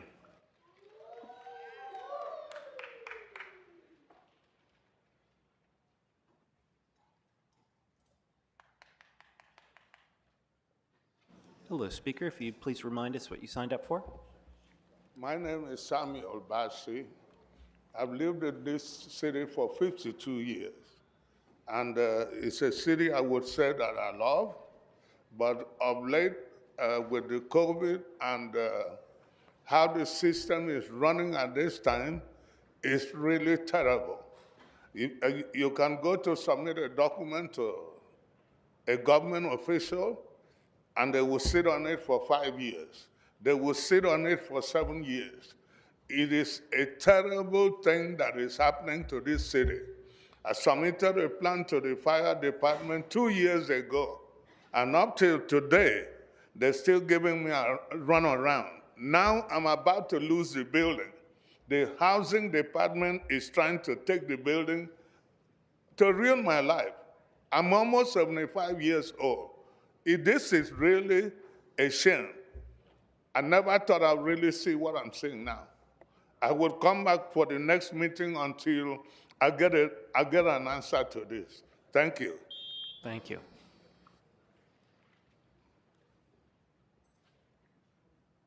Hi, Speaker. If you please remind us what you signed up for. Nolan Marshall, the Executive Director of the South Park Business Improvement District, here to speak on item 23. Please go ahead. You have a minute. Thank you this morning for considering item number 23. We have been working in South Park for a very long time to have a park in South Park. I have stakeholders and board members who often refer to it as South Parkless because of the lack of green space in the neighborhood. Public parks and public spaces, as you know, are certainly about community amenities, they're certainly about recreation spaces for families, but I approach it from the lens of an economic developer. A public park in a neighborhood like South Park is an economic investment for the city to make. It will help us increase pedestrian traffic, it will help us increase public safety, it will help us activate ground floor spaces in our district. This is the most critical item for us in South Park right now, and we thank you for your support of this project and for making it to this point. You have our commitment from the South Park Business Improvement District to help operate, provide safety ambassadors, and provide our clean team to maintain this space. Thank you. Thank you for coming down. Hello, Speaker. If you'd please remind us what you Good signed morning, up Rich for. Sarian, item number 23. Please go ahead. Greetings, esteemed members of the City Council, third generation native lifelong Angelino here, and I'm currently serving as the Vice President of the South Park BID. The joke we always make about South Park is that the only park you'll find is in the name. As the new Los Angeles is upon us, now is the time to conserve and convert whatever possible land we have. The opportunity presented in item 23 is to purchase the parking lot at 11th Street and Grand Avenue and allow our organization to manage and maintain the space. This lot abuts the weekly farmers market on Grand Avenue that our organization established and has become the community's footprint for events and activities on a weekly basis. This could not be located in a better or more foot trafficked area of the district, and we will see activation and appreciation that other cities dream of. Purchasing this lot ensures that South Park actually has a park, and the city can kick off a model that can and will be repeated. Thank you for approving this, and I look forward to seeing each of you at the ribbon cutting. Thank you very much. Gabriela Rodriguez, Zatilla Velasquez, Delvin Henriquez, Beth Price, David Kaishayan.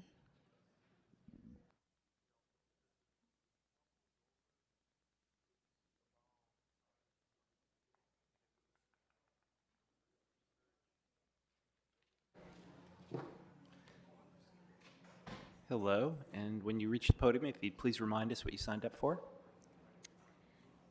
Council members, I'm asking you to vote yes on agenda number 11 and close the loophole now. My name is Gabby. I'm a tenant in a non-RSO affordable housing apartment building of 80 units in Echo Park. This renoviction can happen to us. I was born and raised in Echo Park by Mexican immigrant parents, and the Mohawk tenants are a part of our community. We've come from the same high schools and churches. I see my family in them.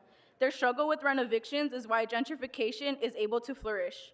Growing up there, so many of my friends who are children of immigrants as well have had to leave LA because of landlords who flip units to price us out. I urge you to vote for an end to renovictions and introduce an urgency clause to protect communities like mine all over LA. Thank you.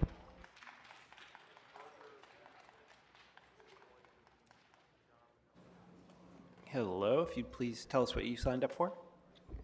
Hi, my name is Citlali, and I'm speaking on agenda item number 11. Great, please begin. Hi, I'm here to speak on, agenda item number 11. I'm a member of the LA Tenants Union and a tenant in LA. I'm here to urge you to vote to close the rent eviction loophole and include an urgency clause so that Mohawk tenants can stay in their homes and continue to raise their families in peace.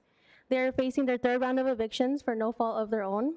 As an organizer, I've seen countless tactics by landlords to flip and profit off of homes by evicting tenants from their rent-stabilized units through rent evictions, Ellis Act, rent increases, cash for keys, and more. How are we allowing evictions during a state of emergency on housing? The city's solution is to spend on Band-Aid solutions instead of root causes so millions of working-class tenants can stay in their homes. Voting to close the rent eviction loophole would cost you $0 tax dollars and would not only allow the Mohawk tenants to stay in their homes, but countless other tenants at risk of displacement. Voting against it would cost our communities their lives. Thank you. Thank you.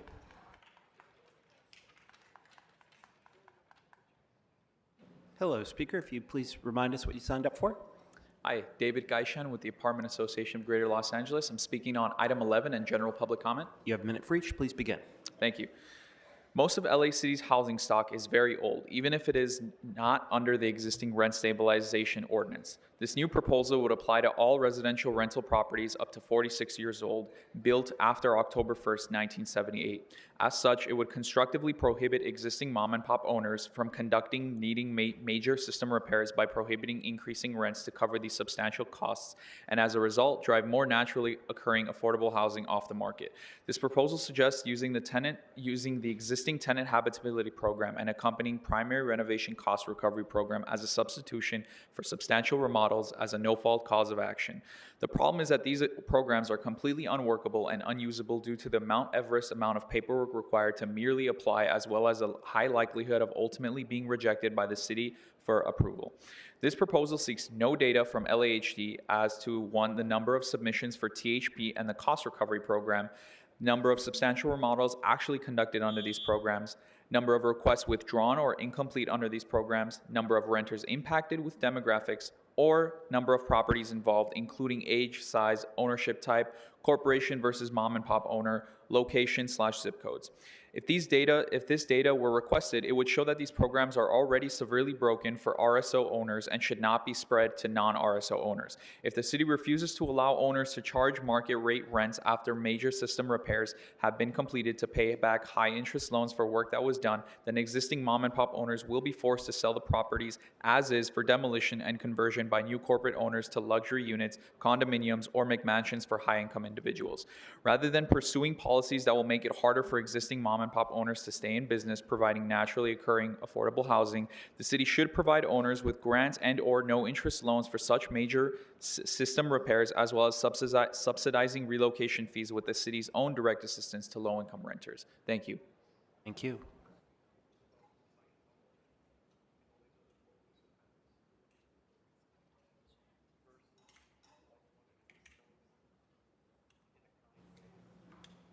Hello, if you'd please remind us what you signed up for. Oh, and if you pull the microphone down, we'll hear you better. Thanks, Sergeants. Oh, gracias. Buenos días, mi nombre es Delvin Enríquez. Soy miembro de Desaje Activa. Good morning. I am a member of SAGE.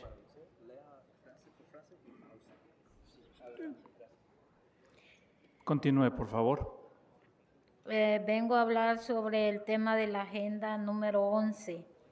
I came here to talk about the rent. Por favor, les suplico que voten sí a la moción I am asking you to vote yes to the motion, y que sea una ordenanza urgente. and may it be an urgent ordinance. Un voto sí es para poner un fin a los desalojos de Ah. renovación. A yes vote means to stop the evictions. Yo como indigente vengo a pedir que no desalojen por motivo de As an indigent, I'm here to ask you to make evictions for the following reasons. remuneración a los inquilinos, ya que no hay espacio en la calle, estamos sobrepoblados en la calle. There's no more space on the streets. And the streets are overcrowded right now. Esto no es una solución que familias vengan a la calle. The solution is not that more families come to the street. La solución es mantener familias en sus hogares. The solution is to maintain and keep families in their homes. Juntos podemos recuperar nuestra ciudad. Altogether, we can recuperate our city. Con un voto sí, With a yes vote, hagamos la ciudad de Los Ángeles limpia y segura sin desalojo. let us make the city of Los Angeles safe and secure without evictions. Muchas gracias. Thank you very much. Thank you.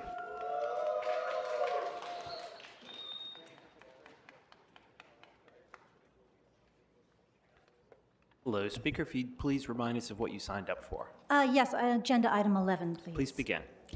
My name is Beth Price, and I have lived in Councilperson Park's District 11 for over 2 decades, and last year I was rent-evicted from my home of 23 years. My building was where my husband and I raised our 2 children. We had a close-knit community with our neighbors, babysitting for each other, our kids playing together. We supported each other through hard times. I also served as the on-site property manager for 16 years. But everything changed when our building was purchased by a new owner in late 2020. They started construction and made living conditions impossible for the tenants to stay. Eventually, the last few families were served with eviction notice for substantial remodels. The impact of this eviction on my family has been profound and ongoing. The rug has been pulled out from under our lives.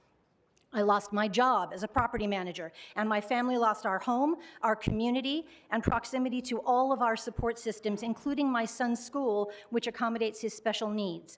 We now struggle with hours-long commutes and rent that is 30% higher.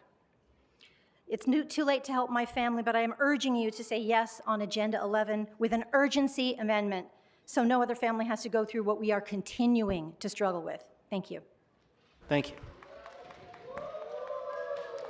Matthew Mata, Erica Hernandez, Donald Ryan, Alex Cienfuentes, Rose Linehan.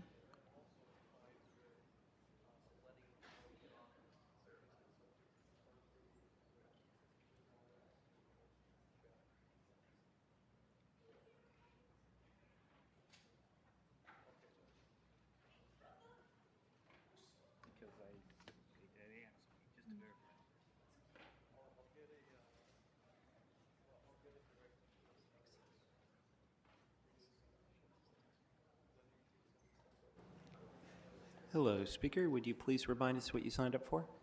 Hi, I'm speaking on agenda item number 11. Great, please begin. Good morning, council members. I am speaking on agenda number 11. My name is Erica Hernandez, and I am urging you to pass an urgency clause to protect my family from rent evictions. I was raised in Echo Park. My family has lived here in the same apartment since the 1980s, and they still call it home today. My parents, my uncle, my sister, and my niece. In November of 2022, everything changed when a new landlord took over.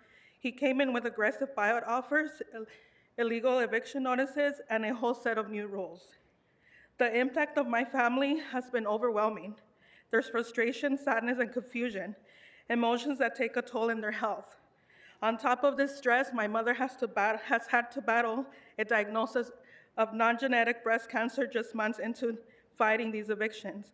Imagine having to endure surgery and radiation therapy while fighting to keep your home. If my family is evicted, they have nowhere to go. There are no affordable options in Echo Park left. Please act now. Thank you.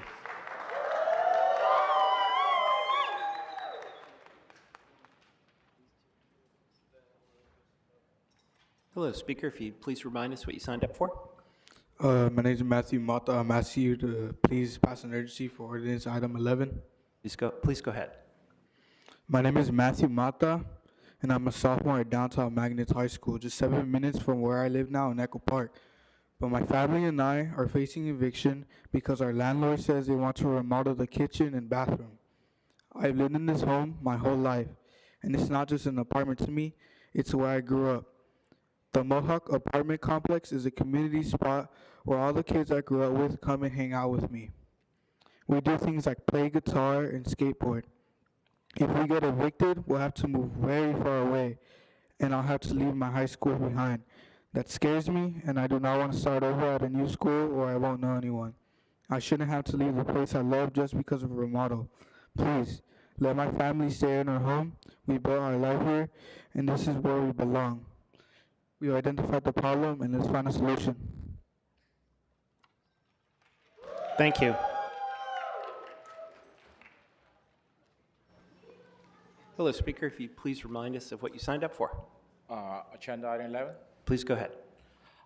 Good morning. My name is Alex Fuentes, and I'm here to ask you all to vote yes on agenda item 11 and for an urgency amendment to protect my family and my neighbors from being rent evicted at the end of next month.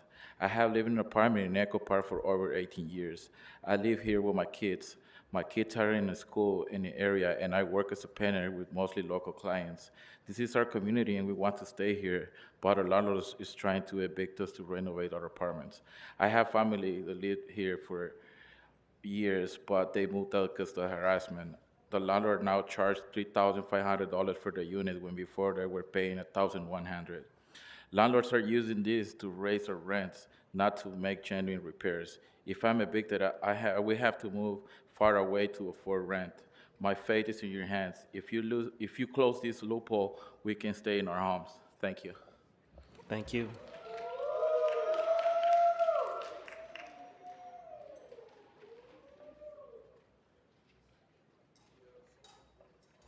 Hello, speaker. Please remind us what you signed up for. Good morning. My name is Don Ryan. I'm speaking on item number 11. Please go ahead. I'm a resident of District 4. In 2017, we organized the Los Angeles Tenants Union in Hollywood. Our Hollywood chapter, within the first 2 years, we had organized about a dozen tenant associations.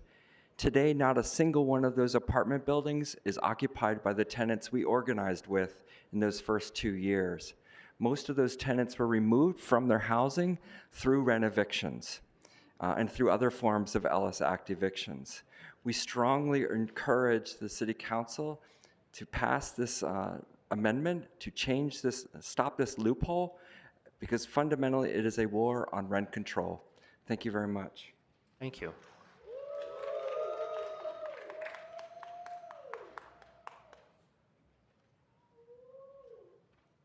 Hello, if you'd please remind us what you signed up for.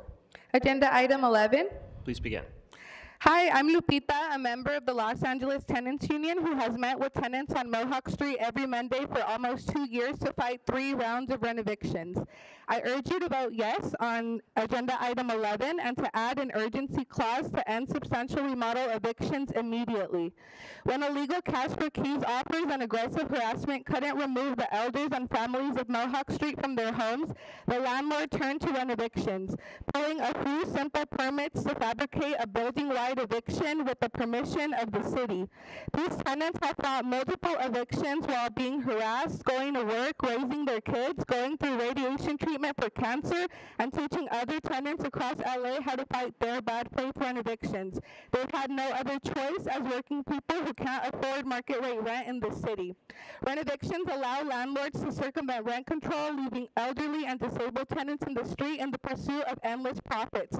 Let's extend the right to temporary relocation and tenant habitability to all tenants in the city. If landlords can't keep up with the paperwork, that doesn't mean that it's the burden of tenants to have to end up in the street.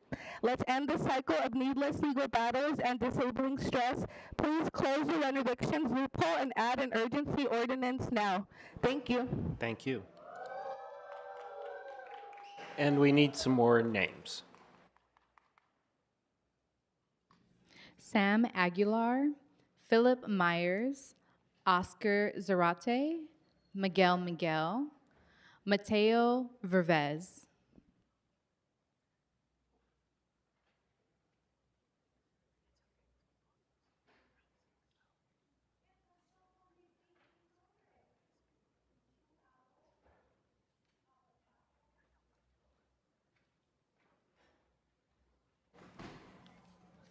Hello, speaker. If you'd please remind us what you signed up for. Item number 11, please. Please go ahead. My name is Philip Meyer. In 2023, the council passed the Just Cause Ordinance to protect renters from arbitrary evictions, preserve longstanding communities, and streamline and standardize the city's regulations around eviction. This critical ordinance helped to consolidate the fragmented patchwork of policies governing rental housing, but it had a glaring omission. It left open the loophole that allows landlords to arbitrarily evict tenants for the mere intent to renovate a unit. Today, I urge the council to complete the circle. Close the renoviction loophole to make housing regulations more clear, more consistent, and more fair. And please do so with an urgency clause. I also want to make one note about recusals. I understand that some members of the council may plan to recuse themselves from this vote upon ethical grounds. I understand this desire, but I must point out respectfully that because of the council's rules, there's no such thing as a true recusal. There's no way to recuse ethically in the LA City Council. It has the same result as an opposing vote. Therefore, I urge all members to vote in favor of this motion. Thank you. Thank you.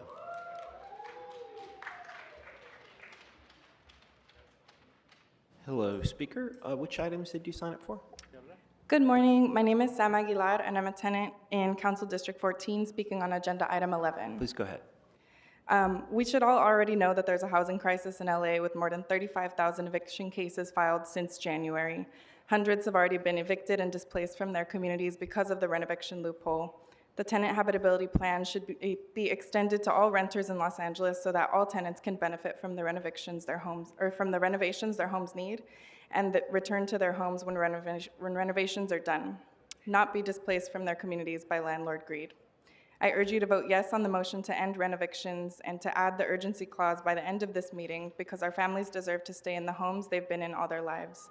Without this, Mohawk tenants will face yet another remodel eviction in November, and many of us renters can be next. Thank you. Thank you, speaker.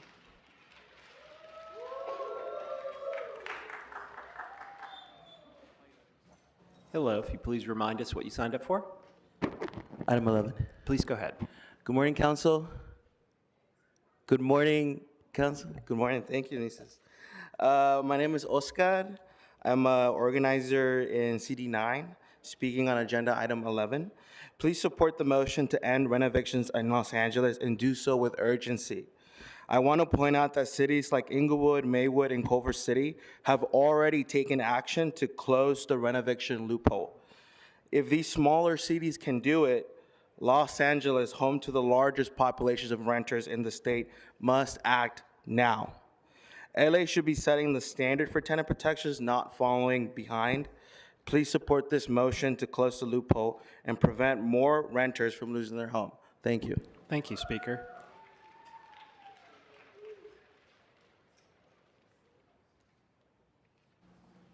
Hello, if you'd remind us what you signed up for. Yeah, item 11 and general public comment. Please go ahead. Good morning, everyone. My name is Miguel Angel Miguel, Policy Director for Pacoima Beautiful and member of the Los Angeles for Resilient and Healthy Homes Coalition. I'm here as an environmental justice advocate, but also as a lifelong tenant of the San Fernando Valley to urge you to please vote yes on agenda item 11 to end renovictions in LA allowed under the Just Cause Ordinance and amend it to include an urgency clause. Growing up in a mobile home park in CD6, I experienced firsthand the challenges of housing insecurity and the constant threat of displacement. Our communities in Council District 6 and 7 already had 6,000 eviction notices in 2023, with nearly 2,000 issued in Van Nuys and expected to grow with the installation of the Metro rail line. Displacement disrupts community cohesion, weakens social support network, and increases the vulnerability of residents to environmental hazards. These evictions are not just a housing issue, they're an environmental justice issue. Our organization is dedicated to ensuring that our city's policies don't come at the cost of our most vulnerable residents. Our members are already suffering the brunt of environmental burdens, and so please stop the stress of eviction to our community. Thank you. Thank you. Mariana Luna, Jocelyn Sanchez, Josefina Estrada, Marcela Hernandez, Chris Tyler. Thank you. Hello, speaker. Hello. Muy buenos días a todo el consejo. Good morning, everyone. Mi nombre es Mateo Virbes. Yo vivo en San Fernando Valley. Yo estoy I live in the aquí- San Fernando Valley. Yo estoy aquí por el tema de la Agenda 11. I am going to speak on point 11 Por favor, votar sí en la moción para poner fin a los desalojos por to put an end remodelación. to evictions. Hay muchas familias que están sufriendo por estas causas. Hay muchos niños que están sufriendo por estas causas. There's so many families and children that are suffering. Quizás probablemente para los dueños de los edificios o de los condominios sea un beneficio económico. I know that this also when they evict tenants, this means a financial benefit to the property owner. Pero el verdadero problema es que no se dan cuenta o no nos damos cuenta que le estamos haciendo un gran daño para los niños y para las familias y para personas But de we la also tercera have to edad. realize that affects the families and children greatly. Por favor, poner fin a toda esta causa. Muchas gracias. Please put an end to this. Thank you. Gracias.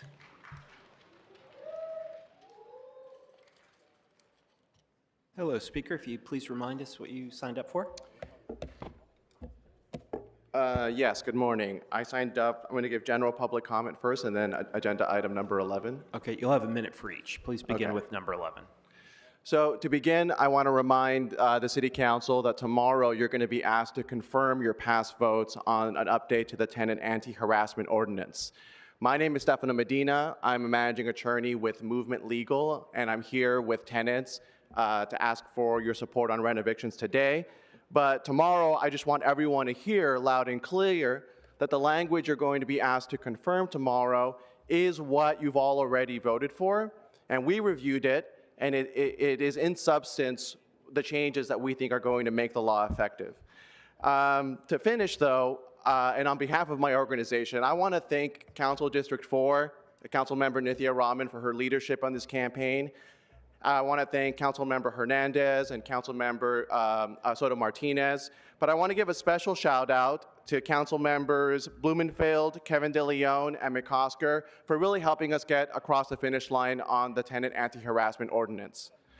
Now, with respect to agenda item number 11, I'm something of an accidental expert on this issue. As an attorney, I've represented 11 tenants just this year being evicted because of substantial remodel, and I want to share some facts from those experiences. So 10 out of the 11 clients I have being evicted are being evicted by new landlords. 4 of them are being evicted through substantial remodel because they refused illegal rent increases. 3 are being evicted for substantial remodel because they reported habitability violations to the city. In 11 out of 11 cases that I have litigated in court, I have had to argue that the local city protections should not even apply because they are so much weaker than what the state offers. My most recent tenant is a 24-year-old tenant from Council District 15 with 3 children in local schools. I'm sure I'm going to be retaining substantial remodel eviction tenants until the day and the second that we fix this loophole. Thank you.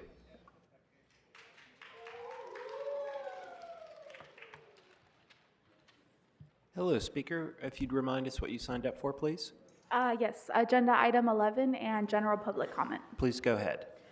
Good morning. My name is Mariana. I'm a tenant in District 9, and I work with SAGE, and I'm here to comment on agenda item 11.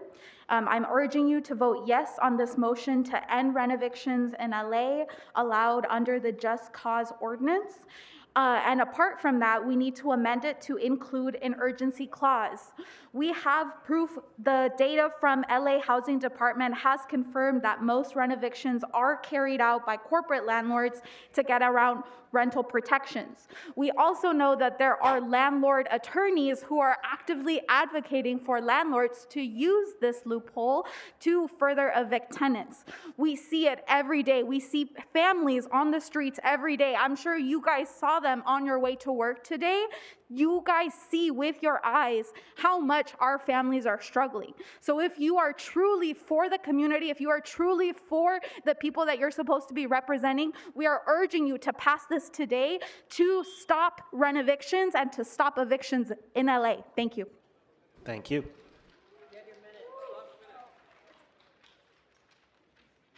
Hello, if you'd please remind us what you signed up for. I'm speaking on agenda item 11. Please begin. I'm Jocelyn Sanchez, a tenant in District 14.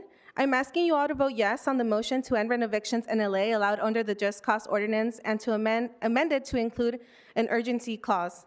There is no reason to allow elders and tenants to be unfairly evicted for renovation work when an alternative solution that allows tenants to return to their homes, like the LA Tenant Habitability Plan, already exists. It is painful to see our communities, our elders, be plagued by stress for simply trying to live in the neighborhoods they've always called their home. Even when tenants win their eviction cases in court, the current legal loophole allows landlords to continually serve new notices. The housing crisis will only worsen with continued evictions.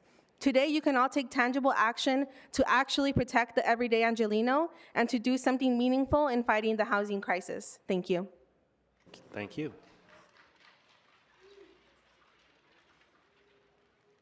Hello. Hi, buenos días, estimado miembro del Consejo. Hi, good Mi morning. comentario es público y To vengo a all hablar sobre el City punto Council número members, 11. I would like to make a public comment. Mi nombre es Marcela Herrera. My name is Magdalena Herrera. Soy inquilino del distrito número 7. I'm a tenant. Sobre el tema de la Agenda 11, por I am favor, going vote sí to a la speak on moción item number 11. para poner fin a los desalojos por remodelación en Los Ángeles. I would like to put an end to evictions due to remodeling. Permitidos por la ordenanza de causa justa y enmendarla para incluir una cláusula de urgencia. I would like for you to include an emergency clause. Cientos de familias han sido desplazadas debido a las obras de renovación. Hundreds of families have been displaced due to the remodeling. Los alquileres aquí ya son demasiado altos para familias como la mía. The rent is way too high, and my family cannot afford to pay the high rents anymore. Si me desalojan debido a una renovación, es posible que pueda quedar mi familia como homeless y ese es un problema actual. If they evict me due to remodeling, I will end up homeless. Que no se ha resuelto. Y si es traumante para mí como madre de familia, I'm a mother, and this would be a traumatic experience for me and my kids. Imagínense para mis hijos. Son I can't even imagine 7 de mi familia conmigo, entonces what sí would es be like. preocupante y les pido por favor que voten sí. Gracias. I urge you to vote yes on number 11. Thank you. Buen día. Thank you.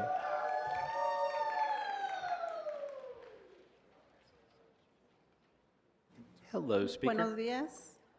Es un gusto estar aquí en este momento. Mi nombre es Josefina Estrada y vengo Good del morning. Distrito My 7. name is Josefina Estrada. Hoy vengo a hablar sobre el punto número 11. I would like to speak on item number 11. Estoy en desacuerdo a los desalojos y remodelaciones porque nadie debería perder su hogar. I am por- against evicting tenants due to remodeling. porque su propietario quiera renovarlo. Y hoy estamos aquí pidiéndoles que pongan fin a los desalojos. sin I am causa here justa. today to ask you to put an end to the evictions. Y les pido que voten sí a la 11, I urge you to vote yes on 11, item 11. porque hay una gran solución que existe en Los Ángeles, el plan de habitabilidad para inquilinos. There is a solution, and the solution is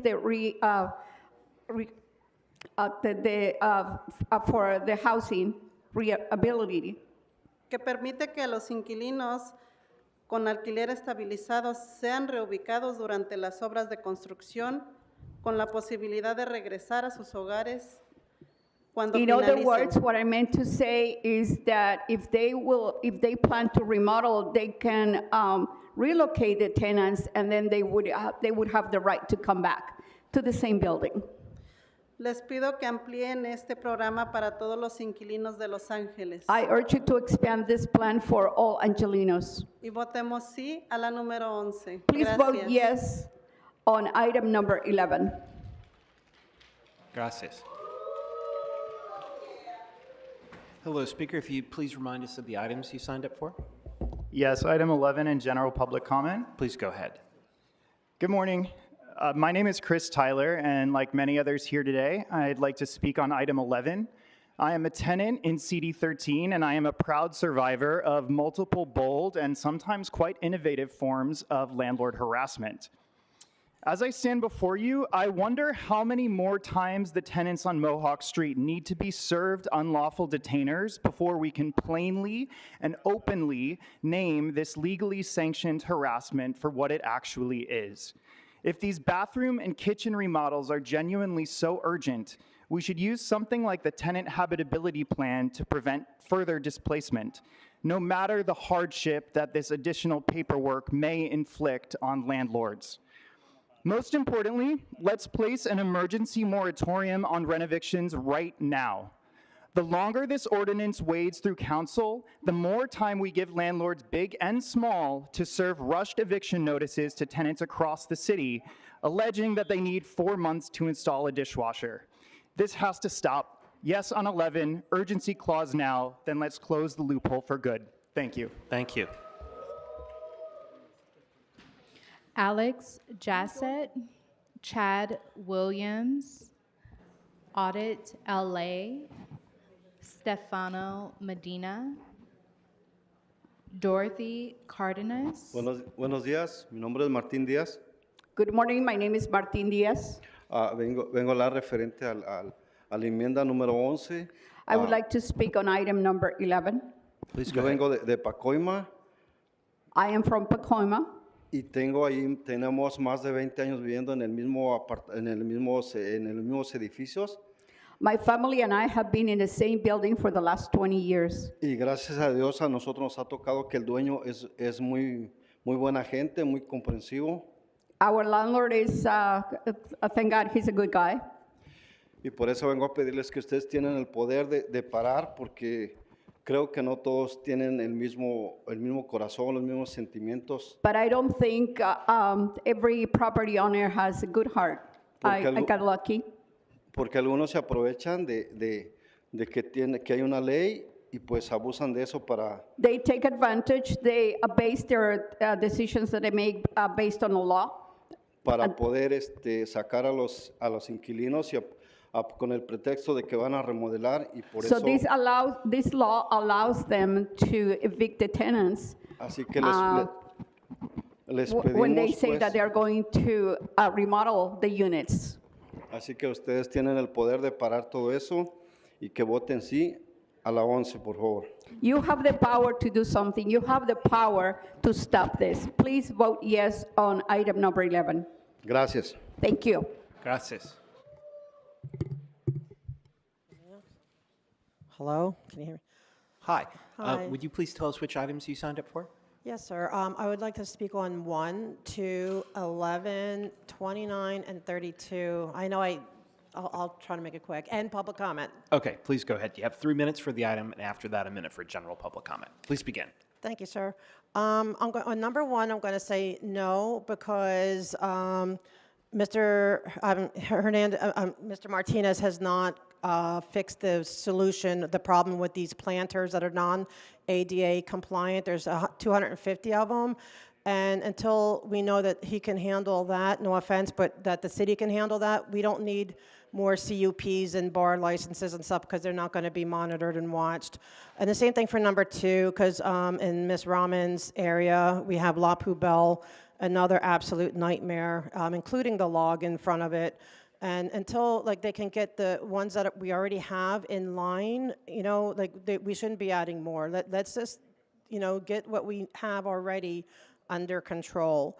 For number 11, I need to point out, as precious as the friendship is with Ms. Hernandez and Padilla, it's great to see them giggle and share a snack and and just have a great time gabbing. It might not be really appropriate when people are about to be homeless. Okay, they're up here crying, begging for their lives, for their homes. It's just not the time, but of course I do support, besties. But also on L. Ron Hubbard Way, there's people being, I believe it may be under the same prop, that they're being kicked out of their rent-controlled buildings because they are sick and tired of these endless street closures, and they are now being evicted because they dare to speak up against Scientology. Scientology, I know I get fair gamed. I mean, I get treated poorly because I stand up against their abuse. But these are people who are actually losing their homes because Scientology is their landlord. And just because they want their street open. And again, Mr. Martinez, please get that street opened so these people, but they're already being evicted, so I think it's too late, but they spoke up against it. I was going to say something nice on 32 because Mr. McCosker always listens and stuff, but since he's not here to listen, oh, he is here to listen, never mind. Oh my gosh, I'm so sorry. He's like the best one. He's the only one that listens. He's stand up, like he needs to teach the rest of them how to behave. He's not there, giggling and having, lunch. He's a stand-up guy. When he makes a mistake, he apologizes, unlike Ms. Padilla, but he stand up. So whatever he puts in, I'm going to try to do my best to support when he's running again. I don't live in this district, but I want to help him out because he gained my respect. And as far as 29, I guess I also want to make sure whenever we're dealing with the police commissioner or anything that they are willing to separate themselves, LAPD, from the Church of Scientology, which has a huge hold on you guys. Okay, public comment. Yes. Okay, thank you. Okay, my chat, because we like to stream, we love to learn about this stuff. They introduced me to a really cool channel on YouTube called Smoke and Scan. And what I love about it, because I checked it out, it's really cool. They're just fun, they're having a great time, but they're watching all of this. Like, you don't see a lot of places that want to show what's going on in our city government. So he catches all your shenanigans, but then I guess he catches all of our this side's shenanigans as well. But I do appreciate that Smoke and Scan is there. Like they're watching your TV, but they're able to see it. So I don't know. I'm going to give a shout out to Smoke and Scan and say, how do they? I want to know how they feel about this little bestie situation developing. That being said, can you guys just do better at listening to the public? People come here because they have really serious issues and they want to be heard, and respect is a part of that. If you can't respect them, why be here? Thank you. Thank you.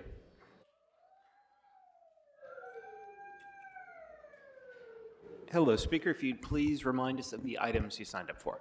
Yes, 11 and general public comment, please. Please go ahead. So my name is Alex Jassett, and I'm here on behalf of Physicians for Social Responsibility Los Angeles and the LA for Resilient and Healthy Homes Coalition, and also as a tenant in CD1.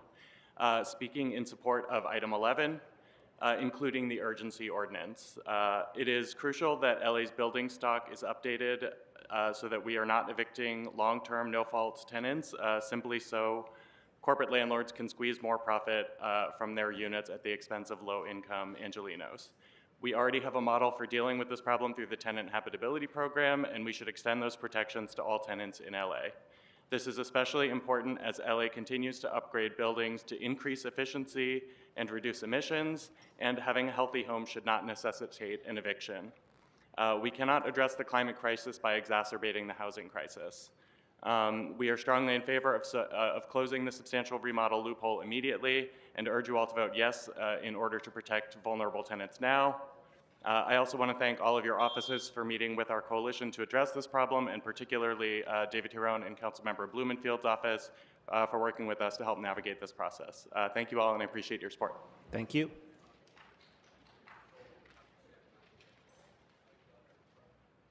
Hello.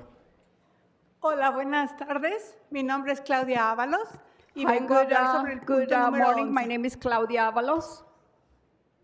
Vengo a hablar sobre el punto número 11. I would like to speak on item number 11. Okay.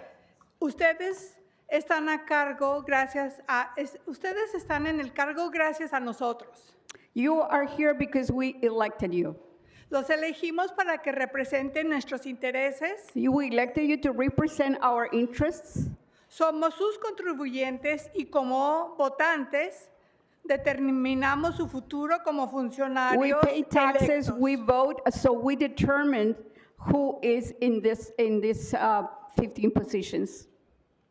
En este asunto de desalojos por renovación, I would like to speak also about displacement, evictions due to renovation. Les pedimos que representen nuestros intereses We ask you, we voted for you, we ask you to represent us and what is beneficial to us. aún hay tiempo. We still have time. Pongan fin a los desalojos por renovación e implementen de inmediato una ordenanza de urgencia para detener el aumento de estos y otros tipos de desalojos. Stop all evictions and let's implement an ordinance, an emergency ordinance, so we have no more evictions. Miles de nosotros estamos a punto de perder nuestras viviendas. Thousands of people are on the edge of losing their home. Y muchas otras personas ya las han perdido. And many other people have already lost their homes. Esto deja claro que su representación ha estado ausente. It is clear that you are not representing us. Somos miles de personas con voz y voto. Thousands of people that voted for you. We have the power to vote you, to vote for you. Podemos cambiar las reglas y establecer un control de renta accesible para la clase trabajadora y no para las corporaciones. We need rent control for the working class, not for the corporations. Gracias. Thank you. Arnold Sachs, Jamie Kusix, Jason Deedy, Riley Reed, Alex Scott, and Angela Bai. Hello, Speaker. If you'd please remind us of the items or general public comment you signed up for. Yes, I'll be speaking on item 11. My name is Che. I'm an organizer with District 10 and District 5, and I work with ACE. Pretty much, I'm here to urge you to vote yes to end the evictions here in Los Angeles. This is crucial for tenants. Hundreds of families that have been displaced over the last 12 months need this yes. This loophole has been a tool for landlords to legally evict and torment families with renovations or renovations. Why should they have a tool like this? Scummy law firms like Dennis Block and Associates feed off these loopholes, so let's not feed the leeches out there. I want to also state that we have a great solution that already exists in Los Angeles. It's the tenant habitability plan. We've actually seen it work when it's implemented correctly. We've been organizing with the Building 3750, the Glendon tenants in District 5. These families have been living through these repairs and going through these evictions while fighting their landlord at the same time. So we really, really need to see this urgency implemented for the seniors, the PLC folks, the community folks who are sitting right behind me, and pretty much clear out the substantial remodeling loophole. Thank you. Thank you. Hello, Speaker. If you'd please remind us what you signed up for. Yeah, I'm here to speak on agenda item number 11. Please go ahead. I'm here to share Victor's story who cannot be here today, and this is directed to Councilmember Lee.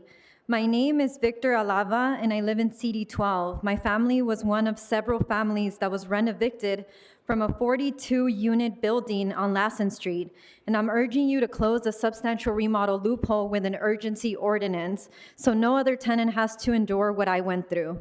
In 2020, a corporate landlord purchased my home, and after the COVID eviction moratorium ended, I was served a 60-day eviction notice and forced to move out so the owner could remodel the kitchen, bedrooms, and bathroom. I now pay $1,000 more in rent each month. I'm 56 years old, and to afford my rent, I now have to work multiple jobs.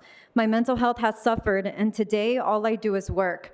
The reason I'm sharing my story is because I can't afford to take time off from my job. If I take any time off, I'll be living on the street. This loophole allows landlords to force out long-term tenants under the guise of unnecessary rent evictions. Thank you. Thank you.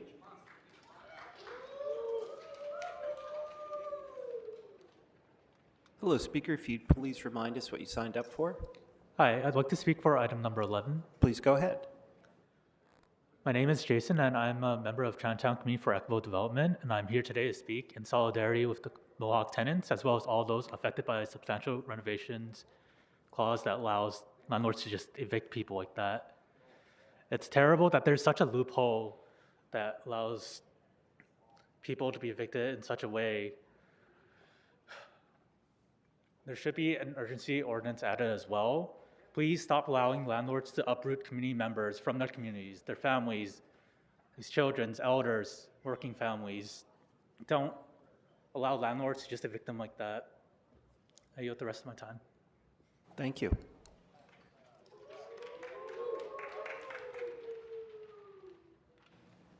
And if you'd remind the speaker what you signed up for? Hi, my name is Alex. I'm here to speak item 11 and also to give a general comment. Okay, please go ahead. Hi, like I said, my name is Alex. I'm a member of the Los Angeles Tenants Union. I'm a tenant in CD 13 in Hollywood. I'm also DSA Los Angeles' Housing and Homelessness co-chair. And I am here to speak in favor of passing item number 11.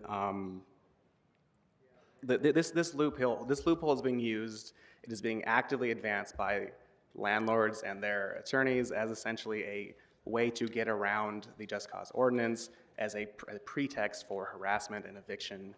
And it is actively undermining the purpose of the Just Cause Ordinance and actively adding to the housing crisis in the city. In Hollywood, we've seen lots of tenants facing evictions brought on as a clear pretext for displacement and replacement with higher paying tenants using this loophole. Because of that, we are here to urge the council to do the right thing and to pass this ordinance, basically. And do I have general comment as well? Please go ahead. Yeah, so that general comment obviously is pretty straightforward. We're asking you all to pass the Tahoe 2.0 amendments, and we're asking you all to reform the RSO, basically the way that the Keep LA Housing amendments to the RSO formula for how rent increases are calculated every year, so that inflation is not just passed on to tenants, but is shared equally amongst tenants and landlords. So thank you. Thank you.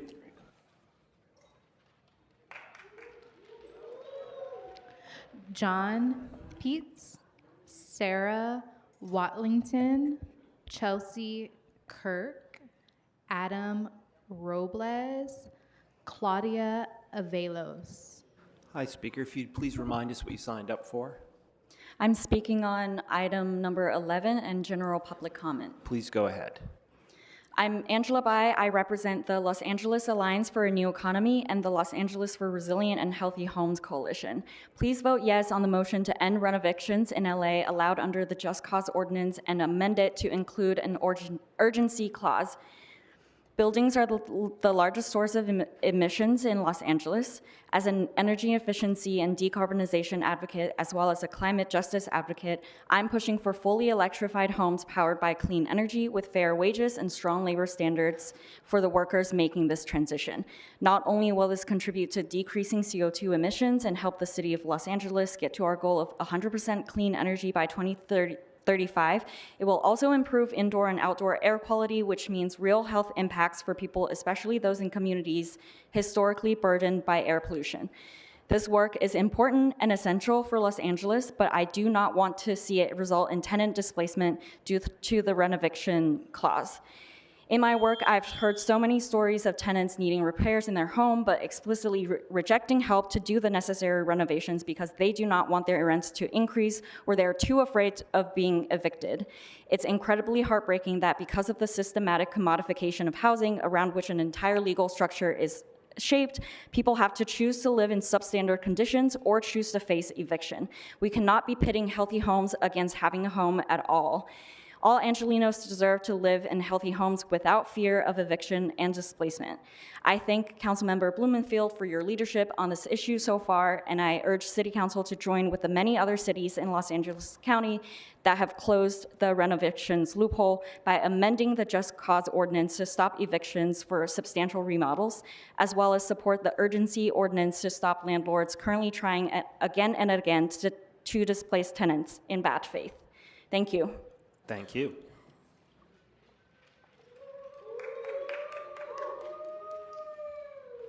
Hello, speaker. If you'd remind us what you signed up for, please. Number 11. Please go ahead.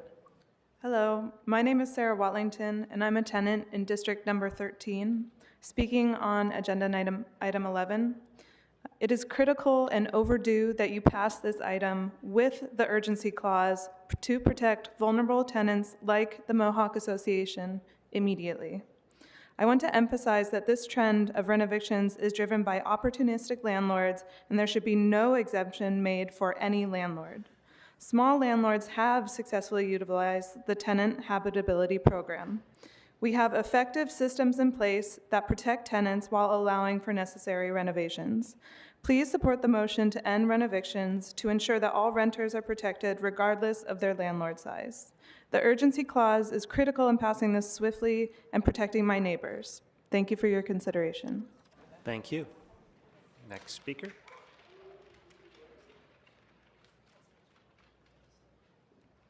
Hello, speaker. Speaking on item 11 in general public comment. Please go ahead.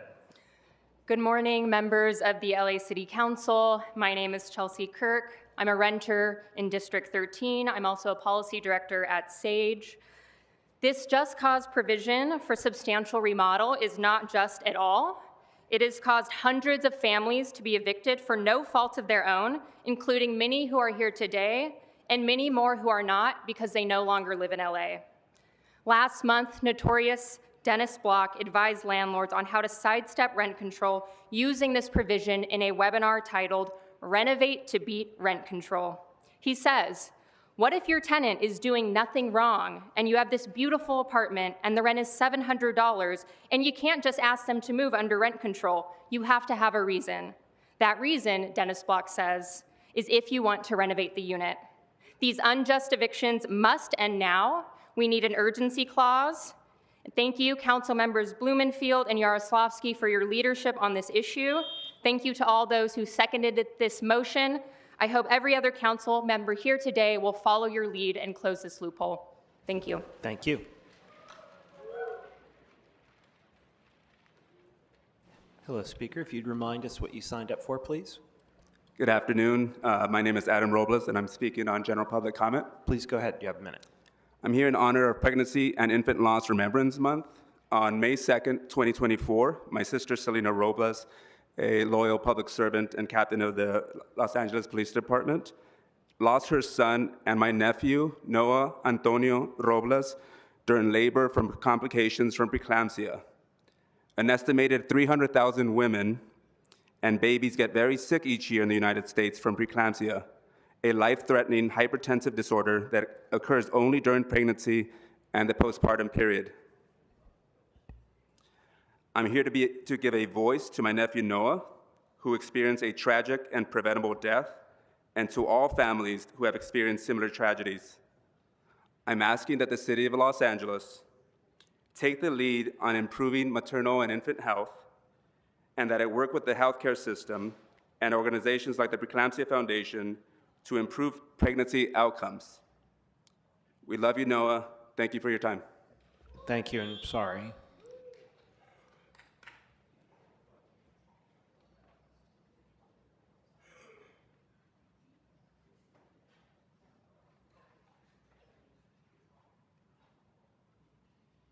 Hi, speaker. If you'd remind us what you signed up for, please. I'm speaking on item 11. Please go ahead. Hi, I'm John Peltz. I'm an organizer with Ground Game LA. I'm sometimes a journalist. I'm a renter in CM Raman's district, and I'm also a lifelong gamer. I am out here supporting the Mohawk Tenants Association. I implore the full council to pass an urgency ordinance and close a substantial remodel loophole. Council should also vote for an emergency moratorium, eviction moratorium. LA should follow the lead of cities like Culver City, Maywood, unincorporated LA County, and South Pasadena and get rid of rent evictions. We already have a homelessness crisis that many of you have worsened by displacing people with violent sweeps. There's no reason to allow landlords more tools to further displace people. Vote yes on 11. Thank you.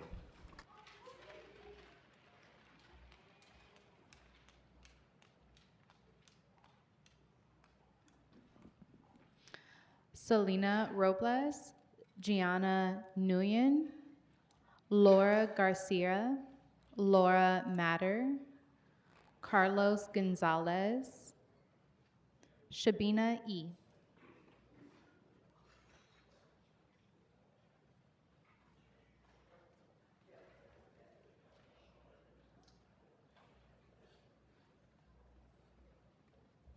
Hello, speaker.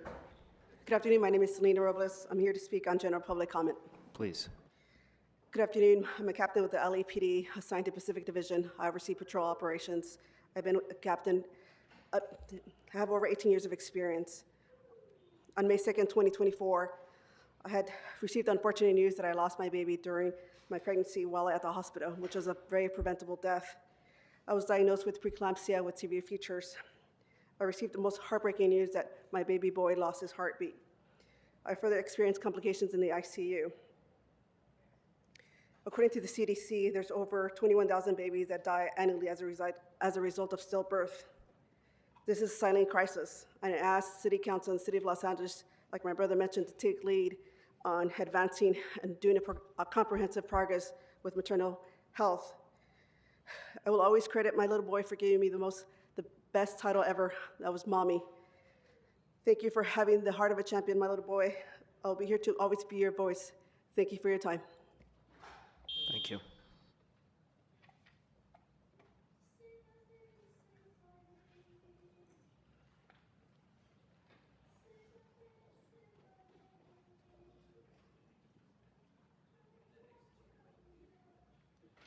Hello, speaker. Can you remind us what you signed up for, please? Hi, my name is Gianna, and I'm speaking on item number 11 in general comment. Please go ahead. So I am a student in CD1 and an intern at Esperanza Community Housing, a member of the LAR Coalition. I'm here to urge you to amend the Just Cause for Eviction ordinance to stop evictions for substantial remodels and vote yes on an urgency ordinance to stop the surge of these evictions now.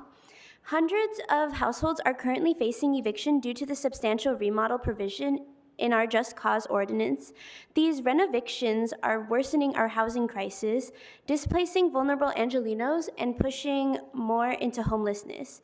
Other Southern California cities, Inglewood, South Pasadena, Culver City, have closed this loophole. Los Angeles must act now and follow their lead. Lastly, please extend the tenant habitability plan to all tenants in the city, not just those under rent stabilization. Let's protect all Angelenos. Thank you. Thank you.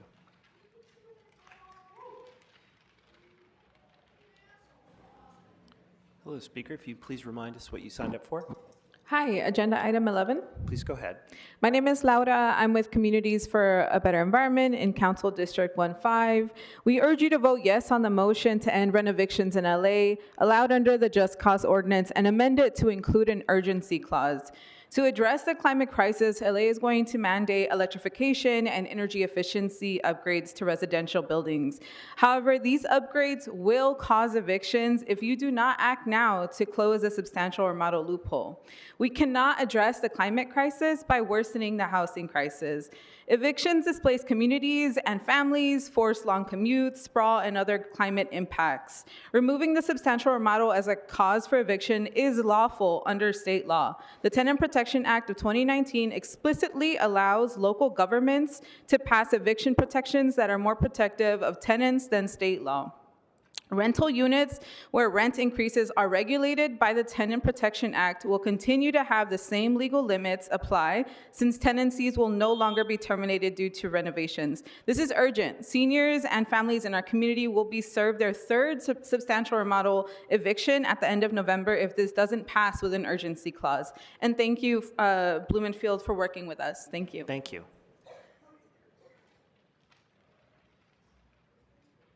Hello, speaker. If you'd please remind us what items you signed up for. Yes, number 11 in general public comment. Please go ahead. Thank you. My name is Laura Matter. I'm an attorney at Inner City Law Center, and I represent the tenants at the Mohawk Street property. You've heard from some of them this morning. I'm here to urge you to vote yes on number 11 and pass an urgency ordinance to eliminate substantial remodel as a basis for eviction under the Just Cause ordinance. The Just Cause ordinance was meant to prevent arbitrary evictions and also prevent rent gouging. This provision essentially allows arbitrary evictions and rent gouging. New owners are using this pretextually to flip properties and to remove long-term tenants. We also need an urgency ordinance because the word is out among the landlord bar that this loophole is available, and these evictions are happening now, and they will continue to happen until the loophole is closed. Thank you. Thank you.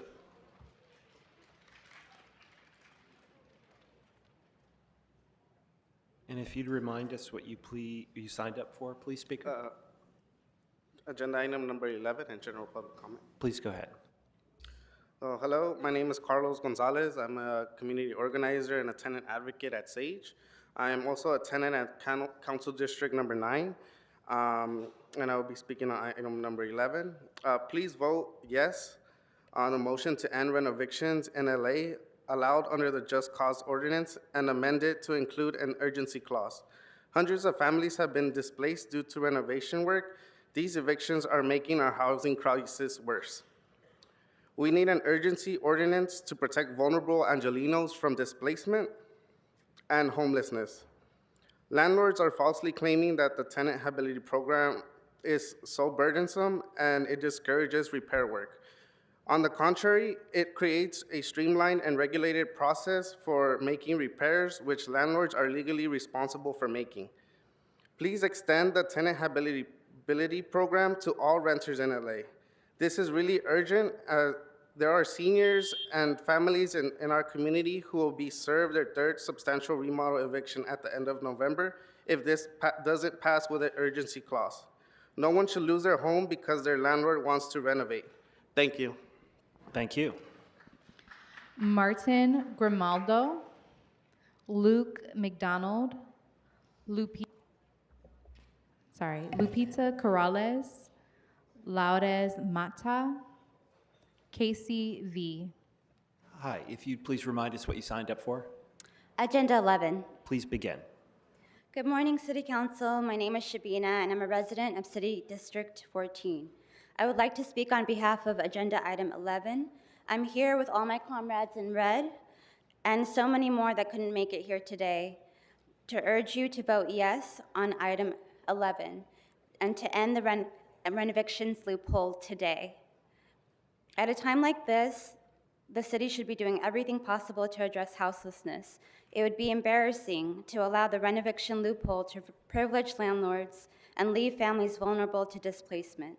The loophole needs to be closed today with the addition of an urgency ordinance to prevent further and ongoing displacement.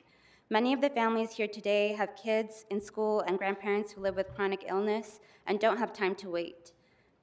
End the loophole, amend the ordinance to include an urgency clause, and protect tenants now. Thank you.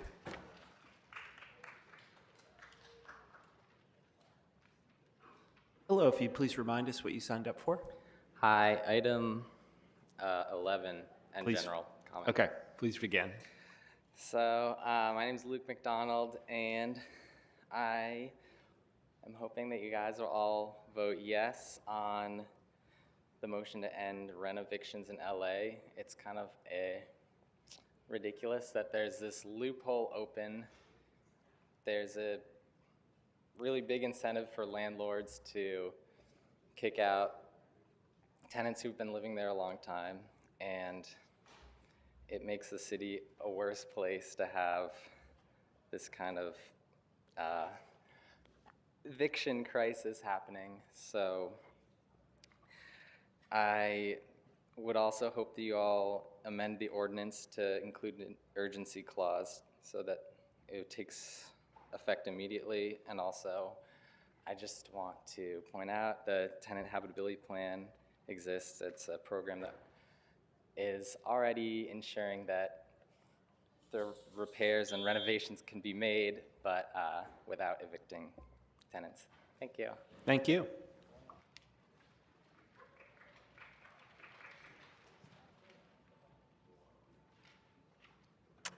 Hello. Hello. Hi. Which items did you sign up for? ¿De qué puntos quiere hablar? Del punto número 11. Point number 11. Please begin. Por favor, empiece. Mi nombre es Lourdes Mata, tengo 59 años, soy inquilina y vivo en Eco Park. Estoy aquí para instalar a que pongan fin a los desalojos por renovaciones importantes y Permítame. adopten una ordenanza de urgencia. Permítame un momento. Okay. My name is Lourdes Mata, and I am 59 years old, and I am speaking on item 11. I am a renter, and I live in Echo Park. I'm here to urge you to stop the substantial remodel evictions and adopt an urgency ordinance. Continúe, por favor. Para detener el aumento de estos desalojos ahora. He vivido aquí 35 años, tengo hijos, nietos que crecieron aquí. Esta comunidad lo es todo para mí. Permítame. To stop my family from being evicted next month, I have lived there for 35 years, and I have children and grandchildren who grew up here. This community is everything for me. Continúe, por favor. He estado en este apartamento más de la mitad de mi vida y me estoy recuperando de un tratamiento de cáncer. I have been in this apartment for more than half of my life, and I'm recovering from cancer treatment. Hemos estado luchando contra los desalojos, hemos ganado 2 veces, pero ahora hemos recibido otro aviso de 60 días. We have been fighting against eviction. We have won the case twice, but received another 60-day notice. Todos nos conocemos y hemos construido una comunidad donde estamos. Pido que cierren la laguna de la renovación porque mi vida está aquí. We all know each other and have built our community right where we are, and I ask you to they close the renovation loophole because my life is here. Este es mi hogar y no quiero empezar de nuevo. This is my home, and I do not want to start over again. Gracias y bendiciones, y tener un techo es un derecho. Thank you, many blessings. Thank you. And to have a roof is a right. Hello, if you'd remind us of what you signed up for, please. Hi, I'm actually going to do item 11 and general public comment. Okay, please begin. Okay. So I'm LA Eyes. I'm an organizer in LA. I'm here to stand in support of closing the renovictions loophole. I have seen the impact it has had for residents in Los Angeles. It hit close to home 2 years ago when my lifelong family friends told me they found themselves facing evictions and were in need of help. I was forced to leave the same community my friends at Mohawk are in 2013. The impact it was to uproot and leave parts of my identity from a neighborhood I loved and was a part of has been devastating. At Mohawk, Lourdes has been a child caretaker for many years, has served generations of families in Echo Park, Silver Lake communities. Her and her husband are now considered senior citizens and are retired, but are tirelessly and continuously having evictions placed and dismissed 3 times in a row in a year and a half. The uncertainty of their lives while their health is declining should be an eye-opener to all of us that these loopholes are made for greed and economical benefit, not ethical and humane. These loopholes for all evictions need to be closed. For our elderly to our thousands of LAUSD children facing homelessness, displacement, and gentrification need to stop harming our communities and livelihoods. Now, my general public comment would be on alcohol licenses. I don't know what item that was, but there is an overconcentration in Los Angeles. RBP has helped amplify that. Gentrification and displacement comes with these alcohol approvals. The reason it does is because they have an increase of economical benefit and financial gain. They are given the highest limits of commercial units, and they pay an increased amount on commercial units, which trickles down into our communities, and it starts hurting our people in the inner city, in the inner parts of the communities. Or anything that happens in our main streets that cause gentrification ends up going into our little streets. So RBP and alcohol licenses, Eunice knows this because she has sat at town hall on this, have affected us greatly. So I would love for you guys to look into the whole spectrum of stopping evictions and not just the loopholes on rent evictions, but all around. Thank you. Thank you. I believe we're going to go to the phones now. Caller ending in 4208. 9519, please unmute yourself. Caller with the digits ending in 9519. No, I think we ought to move on to the next person then. Call-in user 2, please unmute yourself. What's up, nerds and virgins? Brock Landers, Los Angeles private investigator. All open items and general public comment, please. So you have 3 minutes for the items, which are items 1 through 4, 11, and 12 through 36. Please begin with those, and then you can move on to general public comment. Sounds like a plan. All right, number one. Why are you guys so worried about allowing people to sell poison in our community? And why aren't you doing more to tackle the issues of black-on-black violence in the African-American community? You guys pump poison into the community, and then you wonder why that there are so many issues in there. And since you guys are going to approve this, because it's going to bring in tax money, and as you have shown us, that you're willing to sell out your community for a little bit of money. I also think that if you're going to sell out your community to this poison, I think that you should remove the requirement of showing a picture ID to purchase this poison. If you don't need an ID to vote, why do I need an ID to buy poison?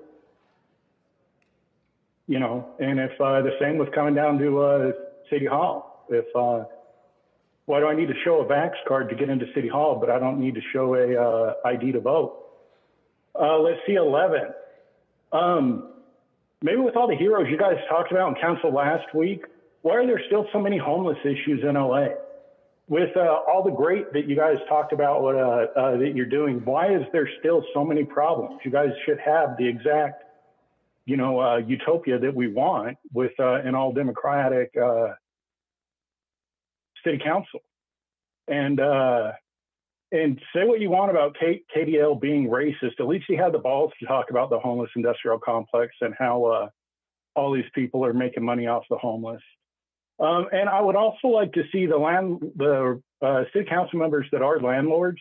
I'd like you guys to show your records for the last 10 years and show how much your rents have gone up.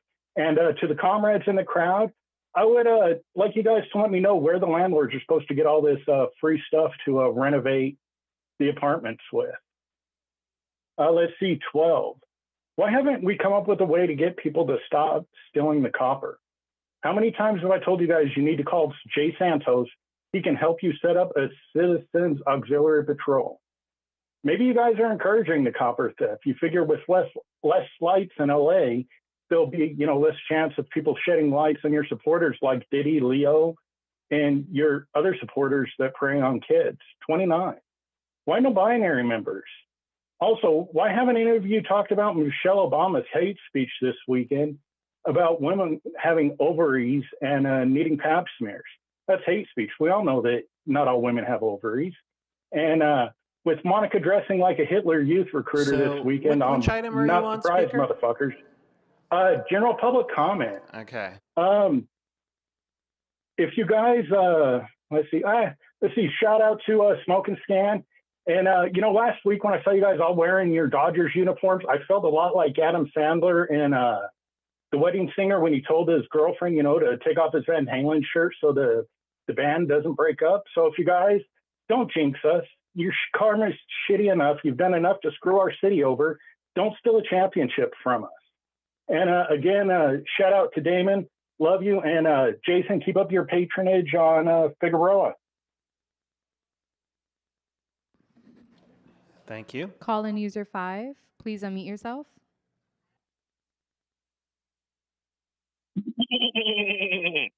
All items and general comment. You have 3 minutes for the items, Mr. Spindler, followed by a minute for general. Well, I'm sorry, sir. I'm not Mr. Spindler. I'm his little animal. Mr. Spindler doesn't live here Please anymore. begin. Now, let's get to number 12, human. Number 12. Fuck number 12 in the asshole. Number 13. Fuck number 13. Number 14. I support it. It's a very good motion. Number 15. Fuck number 15. And the mother that gave birth to the author. Number 16. Fuck number 16. Number 17. Fuck number 17. What are you doing? Oh, I'm ordering you a pizza. Sorry, go ahead. An asshole. Go Keep ahead. going, Mr. Number Spindler. 18. Fuck number 18. Number 19, I supported. Good one. Number 20, fuck number 20. Number 21 and number 22, fuck both number 21 and 22. Number 23, fuck number 23. Number 24, fuck number 24. Number 25, fuck number 25. Number 26, fuck number 26. Number 26, fuck number 26. Number 26, fuck number 26 in the asshole. Number 26, fuck number 26 with a pitchfork. Number 26, fuck number 26. Excuse me a minute. Ew! Go on to 27. Ew! Number 27, my nose. Fuck number 27. Number 28, fuck number 28. Number 29, fuck number 29. Number 30, fuck number 30. Number 31, fuck number 31. Number 32, fuck number 32. Number 33, fuck number 33. Number 34, fuck number 34. Item 35, fuck item 35. Item 36, fuck item 36. Item 94, fuck item 94. There is no item 94, Mr. Item Spindler. 81. Go on to general. Item 80. Fuck item 81. Yes. And today we've done it. We got rid of one black unqualified commissioner and put a hateful Latina commissioner on the LAPD commission. Let's give us a hand. Good job. Yes. Isn't it nice? You're going to have a commissioner that got arrested by LAPD. A judge. Holy shit. I see FBI informant in the future. And of course, fuck the Dodgers. A bunch of lowlifes have to buy everybody's players. Let's go, Yankees. We can beat City Hall and their evil team. Fuck the city council. But remember to vote for Kevin De Leon. Kevin De Leon will improve your life better than anybody else because he thinks you should also go fuck the city council. Thank you, Fuck the Mr. animal Spindler. Next caller.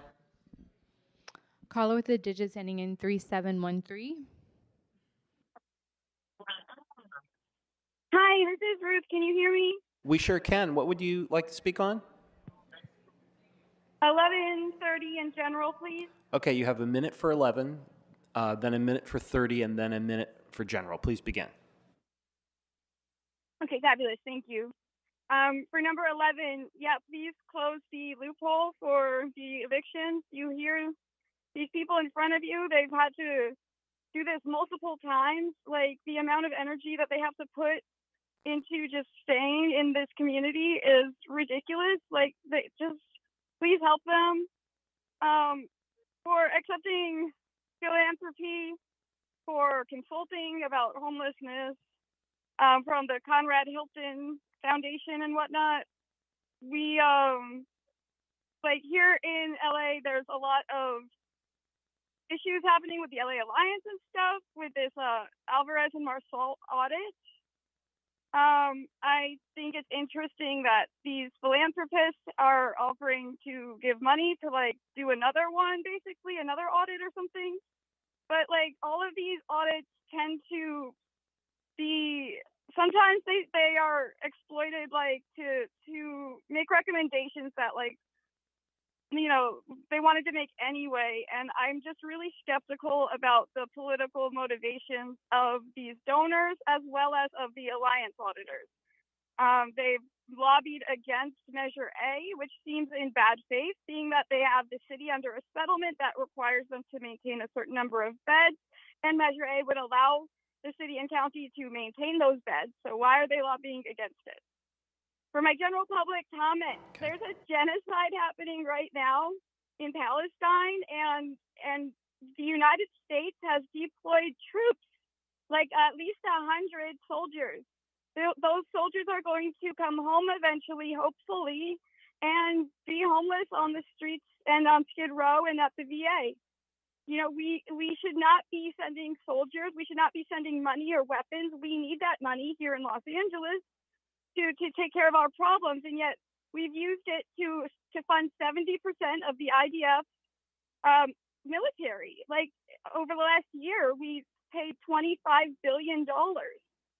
That should have stayed here in Los Angeles. That's our tax money. And these people are dying. There's only, I think 50 to 80% of their buildings have been turned into gravel using weapons that were manufactured here in Los Angeles at Raytheon and Northrop Grumman. Please stop the genocide. Please stop sending money to Israel. Thank you.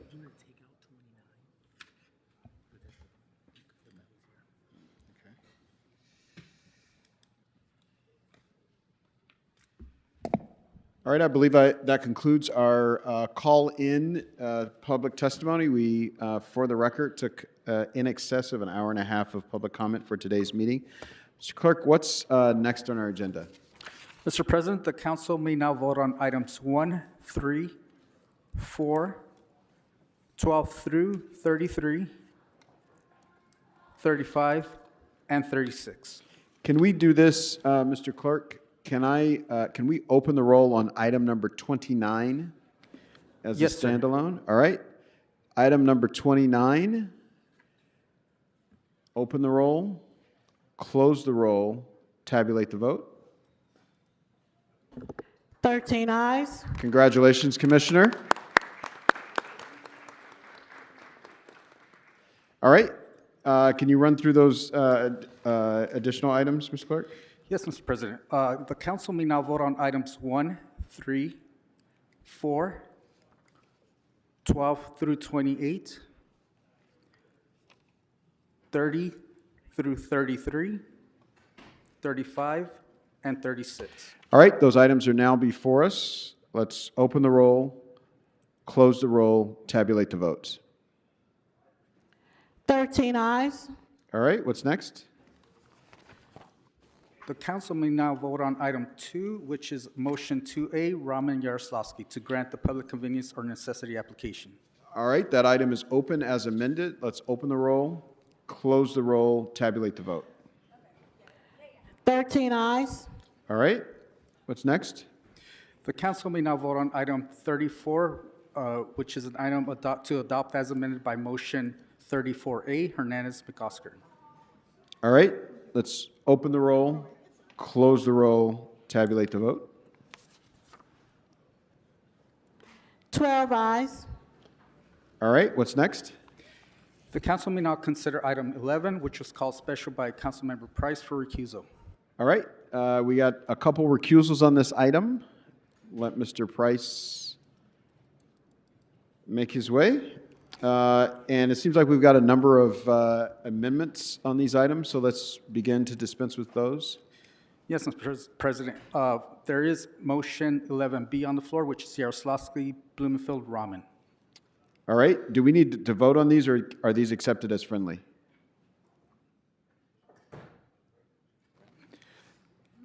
We have two amendments. If they're accepted as friendly. All right, the author says it's a friendly amendment. The chair will accept it as friendly. So we can vote on item 11 as amended? That is correct, sir.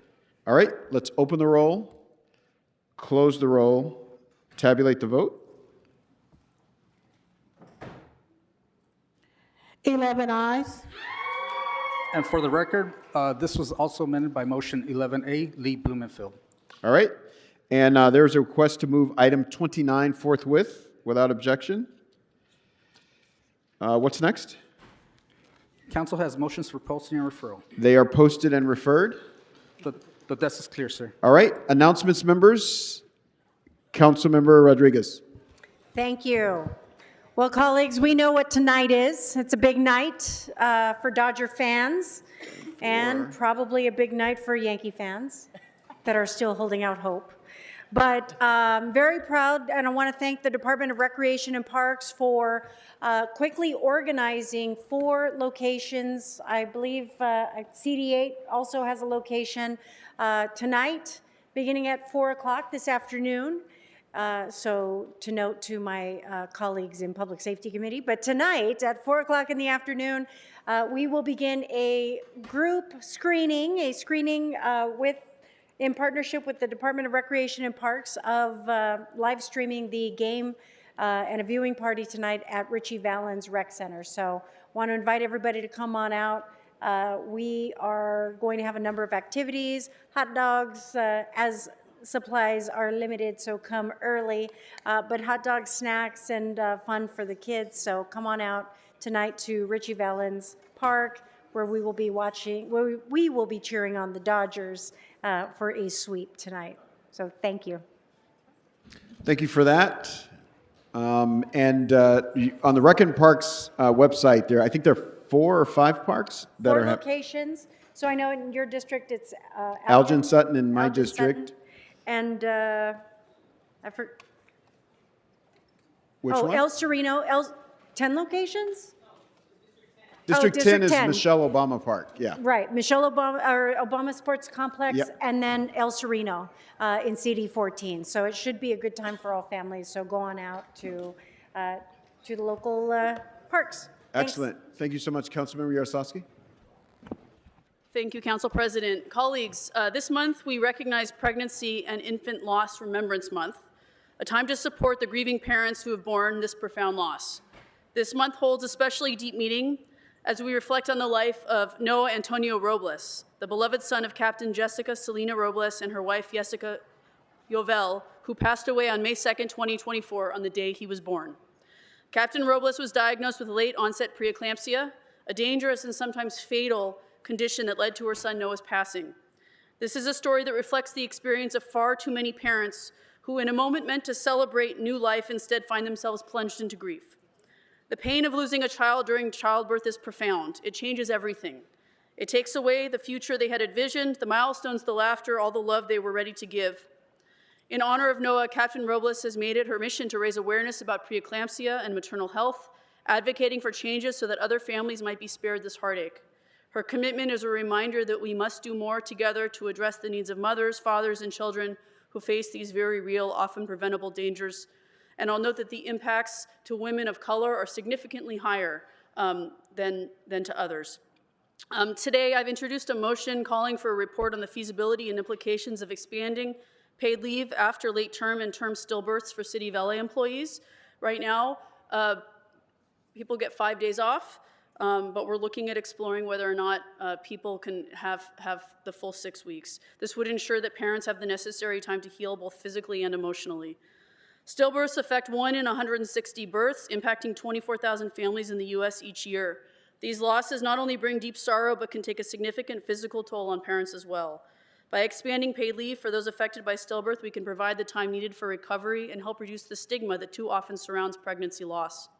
To every parent carrying the weight of loss, and especially to Captain Robles and Jessica, please know that we hold you in our hearts. We honor your strength and your courage for being here today. Thanks to both of you and your family for being with us. Thank you, Council President. Councilmember Rodriguez. Thank you, Councilmember Yaroslavsky and Selena and Jessica. My deepest condolences. I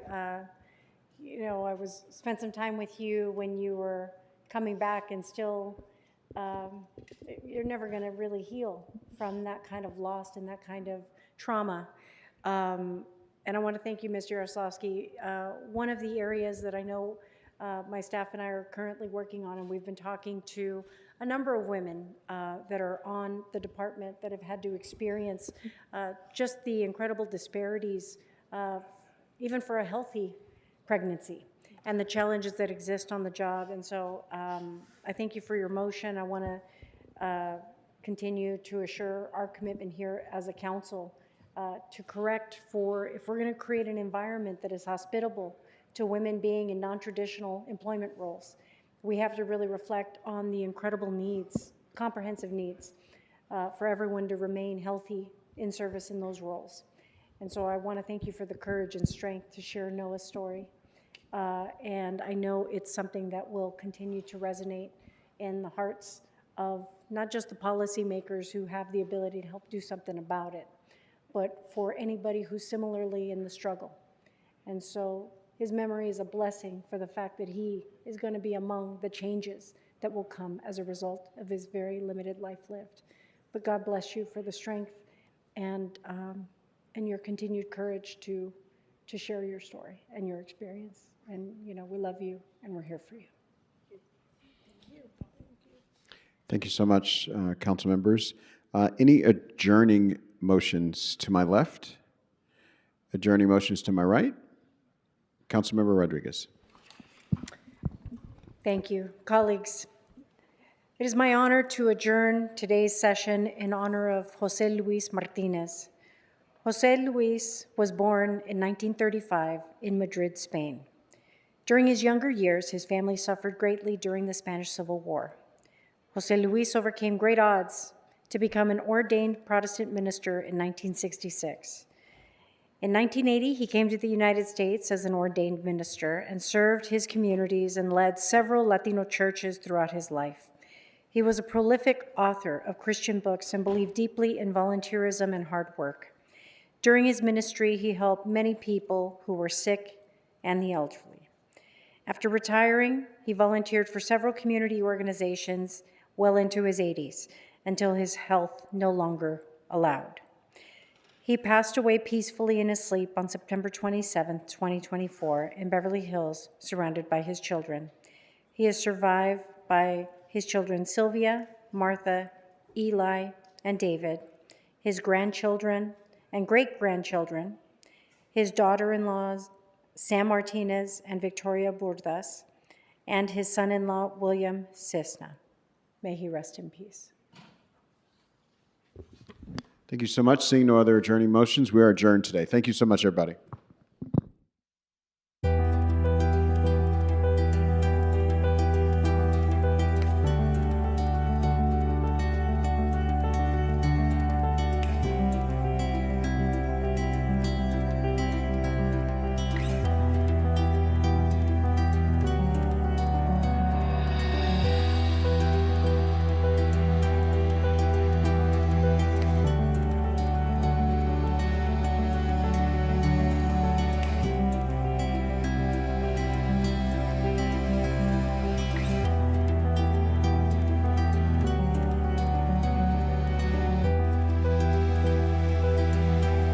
Thank you.